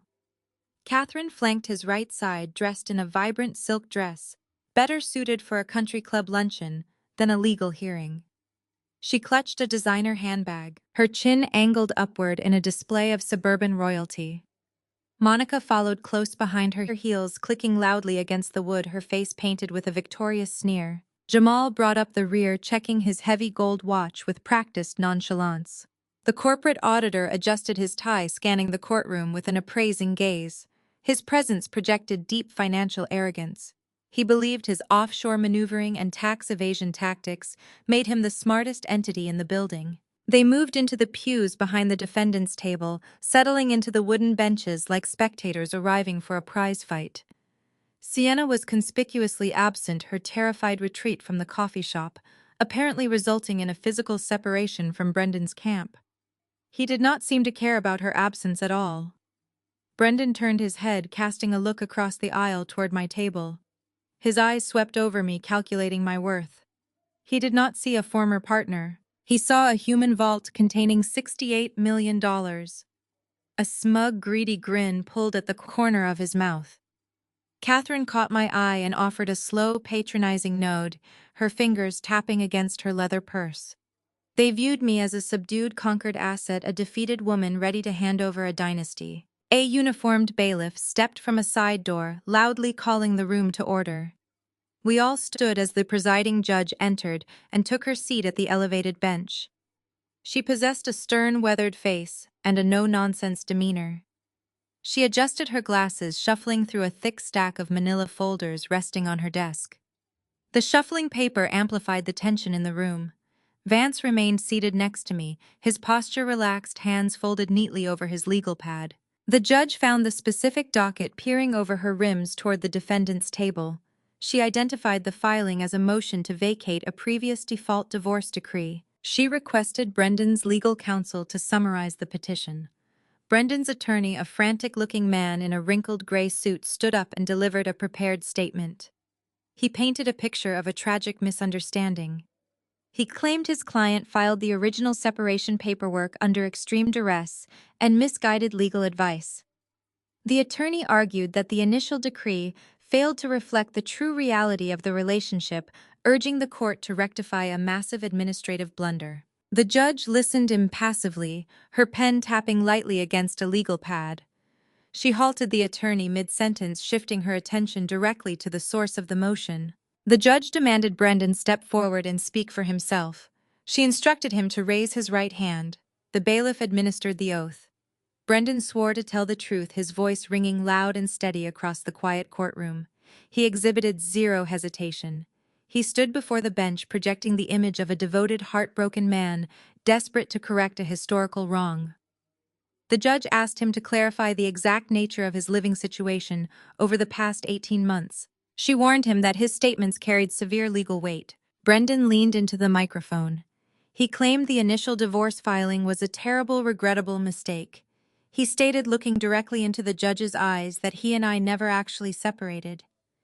He wove a highly detailed narrative asserting that we continued to share a home, maintain joint finances, and function as a committed married couple throughout the entire disputed period. He swore the abandonment clause in his original filing was false. He requested the court strike the old decree from the public record so our union could be legally recognized as continuous and unbroken. His performance was remarkably smooth. He hit every required legal marker mapped out by Jamal's strategy. He firmly established a timeline of uninterrupted cohabitation. He lied to a federal judge with chilling ease, driven entirely by the prospect of accessing the blind trust. Jamal watched from the gallery, a satisfied smirk spreading across his face, believing his legal choreography was flawless. Catherine and Monica leaned forward, gripping the wooden bench, their eyes gleaming with anticipated wealth. They waited for me to object. They braced themselves for a tearful argument or a hostile denial. Brendan shot a quick, confident glance toward my table, expecting to see a broken woman offering zero resistance to his narrative. He had just handed the judicial system a signed sworn confession of his own deceit. The trap was fully primed, the bait swallowed whole, and the eager prey stood willingly inside the steel cage, patiently waiting for the heavy doors to lock shut forever. The judge shifted her severe attention from the wooden podium to our table. She peered over the rims of her reading glasses, the harsh fluorescent lighting catching the silver frames. She addressed Attorney Vance, inquiring if the defense intended to cross-examine the witness. She asked if we planned to submit counter-affidavits to challenge the motion. The courtroom hung in a state of suspended animation, waiting for the inevitable legal clash. Brendan braced his hands against the podium, his knuckles turning pale. He anticipated a bitter, drawn-out fight over jurisdiction and assets, preparing to defend his fabricated timeline against aggressive scrutiny. Vance took his time. He aligned his expensive pen parallel to the edge of his legal pad, projecting an aura of casual indifference. He stood adjusting the button on his suit jacket. The rustle of fabric echoed in the quiet space. He addressed the bench with a smooth, unbothered tone. He stated that the defense recognized the sworn testimony provided today. He announced, letting his voice carry clearly across the oak-paneled room, that we offered zero objection. He formally consented to the motion to vacate the default divorce decree. The declaration triggered an instant, palpable shockwave. Brendan's attorney physically jolted his elbow, knocking a stack of manila folders out of alignment. The man had prepared a voluminous, aggressive defense strategy. He stared at Vance, blinking rapidly, struggling to process the sudden, unconditional capitulation.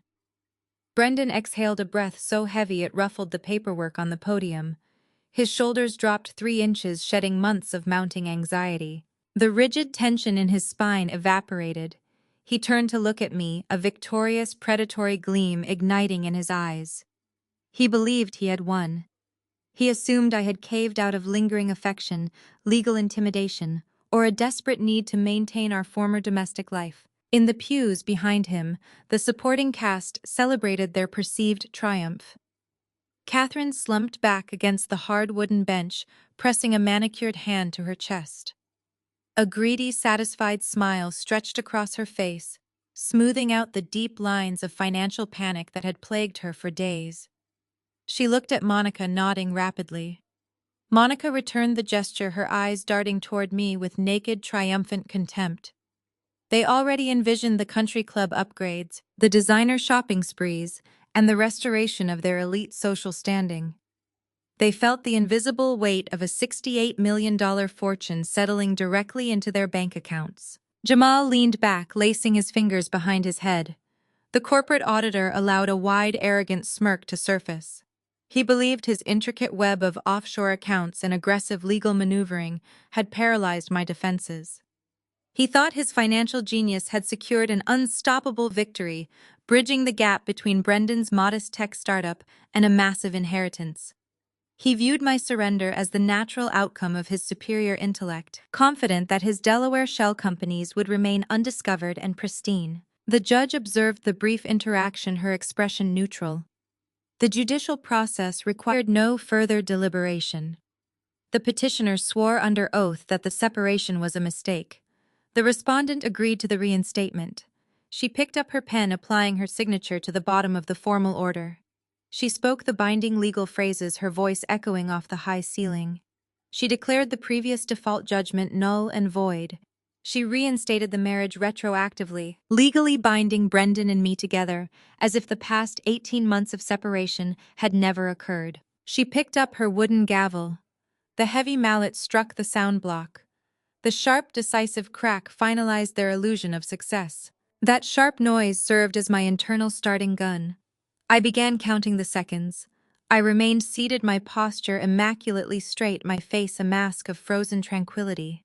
The data analyst inside me tracked the passing moments with mechanical precision. I tracked the passing moments like clockwork, mapping their positions in the room, logging their hostile postures and cruel smirks. 2. His lawyer gathered his scattered papers, whispering a rapid congratulatory remark to his client, likely praising their brilliant legal strategy. 3. Catherine audibly sighed, her voice dripping with relief and staggering entitlement, her mind already spending capital she would never touch. 4. Jamal adjusted his heavy gold watch, likely calculating how quickly he could funnel a portion of the massive inheritance into his own hidden accounts, using his auditing credentials. 5. Brendan turned his head, locking eyes with me across the center aisle. He offered a slight mocking tilt of his chin. He silently communicated his dominance, assuring me that he controlled the narrative, the wealth, and my future. 6. I held his gaze. I offered no reaction to his posturing. I studied the arrogant curve of his jaw and the greedy shine in his eyes, recording the exact shape of his hubris. 7. The judge closed the case file, moving to organize the next item on her daily docket. The courtroom began to relax into a state of post-hearing transition, the heavy institutional air shifting into a lighter, casual atmosphere. 8. The victorious faction in the gallery began to gather their coats and luxury handbags, preparing to leave the building and celebrate their newly acquired fortune with expensive champagne. I let them believe they were invincible. The fall requires height, and I needed them standing at the absolute peak of their arrogance before the ground vanished beneath their feet. 10. The grace period expired. The illusion had served its purpose. I shifted my gaze from Brendan to Attorney Vance. I gave a single, imperceptible nod. The surrender phase concluded. The eradication phase commenced. Vance picked up a thin manila folder from our table. He cleared his throat, the sound slicing through the celebratory murmurs rising from the gallery. He stepped back into the center aisle, planting his feet firmly on the polished wood. He addressed the bench, requesting the court's immediate attention for a critical addendum regarding the newly reinstated marriage. The heavy oak doors of the courtroom stood closed, sealing the space in tense quiet. The judge paused her organizational task, looking down at Vance. She asked what further business the defense required, noting the motion to vacate had already been granted. Vance approached the bench carrying 2 distinct manila envelopes. He moved with a predator's grace, unhurried and lethal. He handed the first envelope to the bailiff, who passed it up to the elevated desk. Vance requested the court officially enter the financial disclosures of his client into the permanent record to clarify asset division moving forward. The judge opened the envelope, her eyes scanning the top page. Vance explained the mechanics of the South Dakota Irrevocable Blind Trust. He detailed the timeline. The funding of the trust, containing the exact sum of $68 million, occurred during the 18-month window when the default divorce remained active. He articulated the legal boundary with razor-sharp precision. Because the marriage reinstatement only occurred today, any assets acquired and placed into an irrevocable protective structure during the period of legal separation belonged solely to the individual. The trust charter explicitly barred spouses. Retroactive marital reinstatement failed to breach that specific corporate shield. Brendan stood frozen near his defense table. His attorney snatched a copy of the trust document from Vance, his eyes darting frantically across the dense legal text. The attorney dropped the paper, turning to his client with a look of pure dread. Brendan's chest stopped moving. The flush drained from his cheeks, leaving his skin a sickly pale gray. He stared at the trust summary, his brain struggling to calculate the magnitude of the loss. He had perjured himself, manipulated the court, and reinstated a marriage to a woman he despised, all to secure a fortune that was legally untouchable. The wealth sat behind a wall of South Dakota legislation, permanently sealed away from his grasp. The financial victory he celebrated seconds ago turned to ash. Vance did not allow the defense table time to recover. He stepped forward again, presenting the second manila envelope to the bailiff. He informed the court that the defense possessed one final piece of evidence regarding the petitioner's sworn affidavit. The bailiff handed the document to the judge.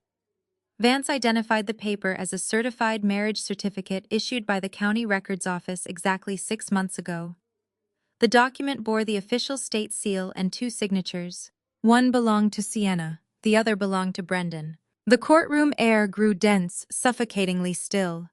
The judge examined the marriage certificate, her brow furrowing. She cross-referenced the dates on the certificate with the sworn affidavit Brendan had signed earlier that week. Her gaze snapped up, locking on to Brendan. The neutral administrative demeanor she wore throughout the hearing vanished, replaced by a storm of judicial fury. She read the text of his affidavit aloud, her voice ringing like a hammer striking an anvil. She reminded Brendan of his sworn testimony just moments prior. He had stood in her courtroom, raised his right hand, and swore under penalty of perjury that he and I had never separated. He attested that our marriage remained continuous and unbroken for the past 18 months. She held up the marriage certificate, her knuckles white, gripping the paper. The judge articulated the devastating legal math. If Brendan's testimony regarding our unbroken marriage held true, then his union with Sienna 6 months ago constituted a severe intentional violation of federal law. A citizen cannot legally hold 2 active marriage licenses. By forcing the court to reinstate his first marriage, Brendan provided written, undeniable proof that his second marriage was fraudulent. He had committed bigamy. Furthermore, the judge continued, her voice echoing off the wood paneling, if Brendan claimed the second marriage to Sienna was the valid union, then the affidavit he submitted to vacate our divorce represented a coordinated lie. That meant he had committed perjury in open court to manipulate a federal judge. Both actions carried severe felony charges. Both actions guaranteed mandatory prison sentences. Brendan had cornered himself into a dual-pronged legal slaughterhouse. He possessed no escape route, no loophole, and no defense. Brendan collapsed back into his wooden chair, his legs losing the ability to support his weight. The tailored navy suit suddenly looked oversized, draped over a man rapidly shrinking under the weight of imminent incarceration. His breath came in short, panicked gasps. He looked at his attorney, silently pleading for a lifeline, a procedural objection, anything to halt the incoming destruction. The attorney backed away, physically distancing himself from a client who had just weaponized perjury. No lawyer would risk disbarment to defend a man who lied under oath to the presiding judge. The reality of his situation crushed Brendan. The arrogant tech founder, the man who believed he could discard partners and manipulate the legal system at his convenience, faced total ruin. He looked across the aisle at me. His eyes, previously shining with greedy triumph, now reflected unadulterated terror. He saw the cold calculation in my posture. He realized I had known about the bigamy trap from the very beginning. I had led him to the courthouse, offered him the bait, and watched him snap the jaws shut on his own neck. The judge struck her gavel again, the sound cracking like a whip. She ordered the bailiff to secure the courtroom doors. She announced her intention to contact the district attorney's office immediately to pursue felony indictments based on the evidence presented. She commanded Brendan to remain in his seat, her voice vibrating with authority. He sat paralyzed, his hands trembling violently on the defense table. The predator had become the captive, trapped by his own hubris and the lethal precision of a data analyst who refused to be a victim. The courtroom remained dead silent, witnessing the total collapse of a criminal. The judge reached for her desk phone to summon the district attorney, her hand hovering above the black receiver. She never made the call. The heavy oak doors at the back of the courtroom swung open with a violent, reverberating crash that slammed against the wood paneling. The noise halted the bailiff in his tracks and snapped the thick tension in the room like a dry branch. Heavy footsteps hit the polished floorboards in a synchronized militant rhythm, shaking the foundations of the gallery. A strike team of federal agents breached the seating area. Their dark windbreakers bore the stark yellow acronyms of the Securities and Exchange Commission and the Internal Revenue Service. The sudden influx of federal law enforcement shifted the entire atmosphere from a localized civil hearing into a high-stakes criminal takedown. The agents moved with terrifying purpose. They did not pause to address the bench or consult the bailiff. The bailiff lowered his hand from his holster, recognizing the federal authority overriding his own jurisdiction. They marched straight down the center aisle, their boots striking the floor in unison. The gallery spectators scrambled out of their way, pressing themselves against the wooden benches to avoid the incoming strike force. The sheer authority of their presence commanded total silence from the room. Brendan shrank back into his chair, pulling his shoulders toward his ears in a reflexive, defensive posture. He watched the approaching agents with wild, dilated eyes, bracing his body for immediate arrest. He assumed his perjury and bigamy had triggered an instant federal response, bringing the weight of the government down upon his head faster than he could process. He squeezed his eyes shut, turning his wrists slightly outward, preparing for the cold steel of handcuffs to lock around his skin. The lead agents walked right past the defendant table. They ignored Brendan completely, not even sparing him a passing glance. The rush of air from their passing ruffled his navy suit jacket, leaving him blinking in stunned, breathless confusion. The agents stopped at the first row of the gallery, pivoting sharply to face the spectators. They surrounded Jamal. The corporate auditor sat frozen, his hand still resting near the heavy gold watch on his wrist. The arrogant smirk that had defined his features for years melted away in a fraction of a second, replaced by raw, unadulterated panic. The lead SEC agent spoke in a loud, commanding baritone, cutting through the stunned silence of the courtroom. He stated Jamal's full legal name, the words ringing out like a death sentence. He announced the immediate execution of a federal arrest warrant based on highly detailed whistleblower intelligence. The charges echoed off the high-ceiling severe corporate auditing fraud, systemic tax evasion, wire fraud, and international money laundering. The agent instructed Jamal to stand and place his hands behind his back. Jamal tried to speak. He opened his mouth, but no sound emerged. The slick, untouchable financial mastermind suddenly resembled a trapped animal facing a predator with no escape route. Two agents stepped forward, seizing his arms with practiced force. They hauled him to his feet, yanking his arms backward. The metallic click of handcuffs snapping around his wrists rang out sharp and clear, sealing his fate. Total pandemonium erupted in the gallery. Catherine let out a piercing, hysterical shriek that echoed off the oak walls. Her carefully maintained posture collapsed entirely. She slid off the wooden bench, her designer handbag spilling cosmetics and car keys across the floor as she crumpled into a sobbing, hyperventilating heap. Monica lunged forward, her voice tearing as she screamed at the federal agents. She clawed at the air, demanding they release her husband, her face streaked with sudden, terrified tears.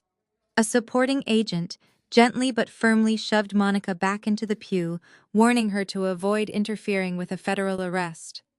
The pristine image of their wealthy suburban dynasty shattered into jagged, irredeemable pieces right there in the gallery. The wealth they flaunted vanished, replaced by the grim reality of federal prosecution and public disgrace. Jamal violently twisted against the agent's grip. His panic mutated into feral, desperate rage. He locked eyes with Brendan across the low wooden barrier separating the gallery from the legal tables. He abandoned all loyalty, screaming wild accusations at his brother-in-law. He yelled that Brendan forced him to manipulate the startup valuation. He bellowed that the offshore Delaware shell companies were Brendan's idea, claiming he only filed the fraudulent audits under severe pressure. Jamal threw Brendan to the federal wolves, desperately trying to trade his relative freedom for a lighter sentence. Brendan stared back paralyzed, watching his closest ally broadcast their coordinated crimes to a room full of law enforcement and a stunned judge. The alliance forged in greed disintegrated instantly, leaving behind two criminals fighting to survive the fallout of their own hubris. I remained seated at the plaintiff table. The chaos swirled around me, loud and destructive, yet it felt miles away. I reached forward and picked up the cold glass of ice water resting near my legal pad. The condensation felt cool against my fingertips. I lifted the rim to my lips and took a slow, deliberate sip. The cool liquid washed down my throat. I watched Monica screaming, Catherine sobbing on the floor, Jamal fighting against his metal restraints, and Brendan sinking into a state of catatonic shock. The courtroom transformed into a theater of ruin, and I occupied the only safe seat in the house. I felt no pity, no remorse, and no lingering attachment. I had closed the ledger, permanently settling outstanding debts. The mathematical precision of the operation delivered a flawless result. I set the water glass back down on the table, observing the final structural collapse of my enemies with unbothered serenity. The data had aligned perfectly, mapping their downfall without error, and the execution was absolute. The judge struck her wooden gavel a final time, the sharp crack failing to restore order to a room rapidly descending into administrative chaos. I bypassed the stunned gallery, ignoring the bailiff attempting to clear the aisles. I picked up my leather folio. The brass clasp snapped shut, sealing the physical documents. Attorney Vance offered a brief nod, sliding his own files into his briefcase. I turned my back on the defendant table. Brendan sat immobilized, his wrists secured in metal cuffs, listening to a federal officer recite his Miranda rights.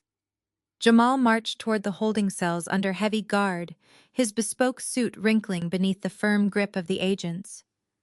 Catherine wailed, the sound fading into the ambient noise, blending with the frantic shuffling of reporters rushing the exits. I walked down the center aisle, my heels striking the polished wood in a steady, unhurried rhythm. The heavy oak doors yielded to my push, releasing me into the expansive marble corridor. The air tasted different here, free from the stench of panic. I bypassed the elevators, opting for the grand staircase. Each step downward shed another layer of a discarded life. I pushed through the heavy main exit doors, stepping into the crisp Seattle daylight. The sudden burst of sunshine forced me to squint, the cool wind whipping my hair across my shoulders. The storm had broken, leaving behind a clear, unobstructed horizon. The legal machinery operated with ruthless efficiency. I mentally mapped the trajectory of the coming weeks, predicting the inevitable outcome of the evidence I provided. Brendan found zero mercy within the justice system. The prosecutors, armed with his sworn affidavit and the certified marriage license, moved swiftly to deny bail. They identified him as a severe flight risk, a desperate man attempting to escape the consequences of manipulating a federal judge. He faced a mandatory minimum sentence of 5 years in a federal penitentiary for the combined charges of bigamy and perjury. The tech startup he valued above his marriage dissolved overnight. Venture capitalists despised scandal, and the revelation of his fraudulent valuation caused his investors to pull their funding immediately. The $3 million he sacrificed his freedom to protect evaporated. His company sank into bankruptcy, his reputation permanently destroyed. He traded his future for a brief illusion of superiority. Now he would spend the next half-decade staring at the concrete walls of a prison cell, calculating the true cost of his deception. Jamal's arrogant financial maneuvering earned a far more complicated ruin. The Securities and Exchange Commission does not simply punish, it dismantles. The regulatory board stripped him of his corporate auditing license within days, rendering his entire career obsolete. The subsequent fines levied against him for tax evasion and offshore money laundering dwarfed the assets he managed to hide. The federal government seized his accounts, freezing every dollar routed through the Delaware shells. His downfall triggered a catastrophic ripple effect, Throughout the remaining family structure, Thrin and Monica, stripped of the illicit wealth funding their arrogance, faced an immediate financial crisis. The astronomical retainer fees required by specialized criminal defense attorneys drained their shallow savings. They listed their sprawling suburban homes on the market, desperate to liquidate assets to keep their sons and husbands out of high-security facilities. The country club memberships lapsed. The designer wardrobes went to consignment shops. The elite social status they weaponized against me collapsed, exposing the debt-ridden reality beneath their snobbery. They wanted a dynasty, but they inherited a bankruptcy. Sienna recognized the sinking ship long before the hull gave way. Armed with the knowledge I delivered in the coffee shop, she secured her own legal counsel before the courtroom raid even concluded. She filed an emergency petition for an annulment, legally erasing her brief fraudulent marriage to Brendan. She distanced herself from the wreckage, leveraging her status as an unwitting victim of his bigamy to shield herself from the financial fallout. I harbored no ill will toward her. She acted merely as another pawn. Brendan used to satisfy his ego, a younger replacement meant to validate his rising status. The ledger stood balanced. I felt no lingering anger, no vindictive thrill. The eradication of their influence from my environment provided a quiet clarity. The emotional debts were settled, the fraudulent contracts voided. I extracted the toxic elements from my life with surgical precision, leaving clean margins and a secure perimeter. The past 4 years served as a grueling apprenticeship in deception, honing my analytical skills into a formidable weapon. I reached the bottom of the wide granite stone steps, the loud city noise washing over me. A sleek black town car idled quietly at the curb, its tinted windows reflecting the traffic. A uniformed chauffeur stepped onto the pavement, opening the rear door. I slid into the leather-scented interior. The door closed, shutting out the urban clamor. I settled into the plush seat, feeling the vibration of the powerful engine. I slowly withdrew my laptop from my bag, resting the device on my knees. The screen woke, casting a cool light across the cabin. I bypassed the personal email accounts. Instead, I opened a complex mapping software. A global logistics investment grid populated the screen, displaying shipping routes and international trade hubs. Blue and green data points pulsed across the globe, representing untapped capital. The $68 million resting in the South Dakota Trust provided the foundation. My intellect would build the empire. I leaned back as the car pulled smoothly into the traffic, carrying me away from the courthouse and into the expanse of my new reality. Brendan and his family assumed my quiet nature indicated weakness. They mistook my reliability for submission. They believed they could extract my resources, discard my presence, and walk away victorious. They betrayed my trust, manipulated my devotion, and attempted to steal my future. I was betrayed.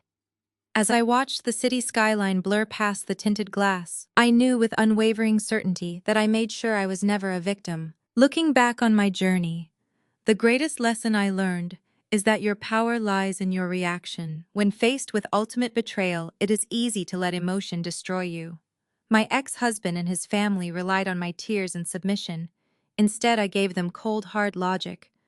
I learned that you cannot control the greed or cruelty of others, but you can control your boundaries and your strategy. Betrayal is a weapon only if you let it strike your heart. Have you ever turned a painful betrayal into your greatest strength? Share your story in the comments below.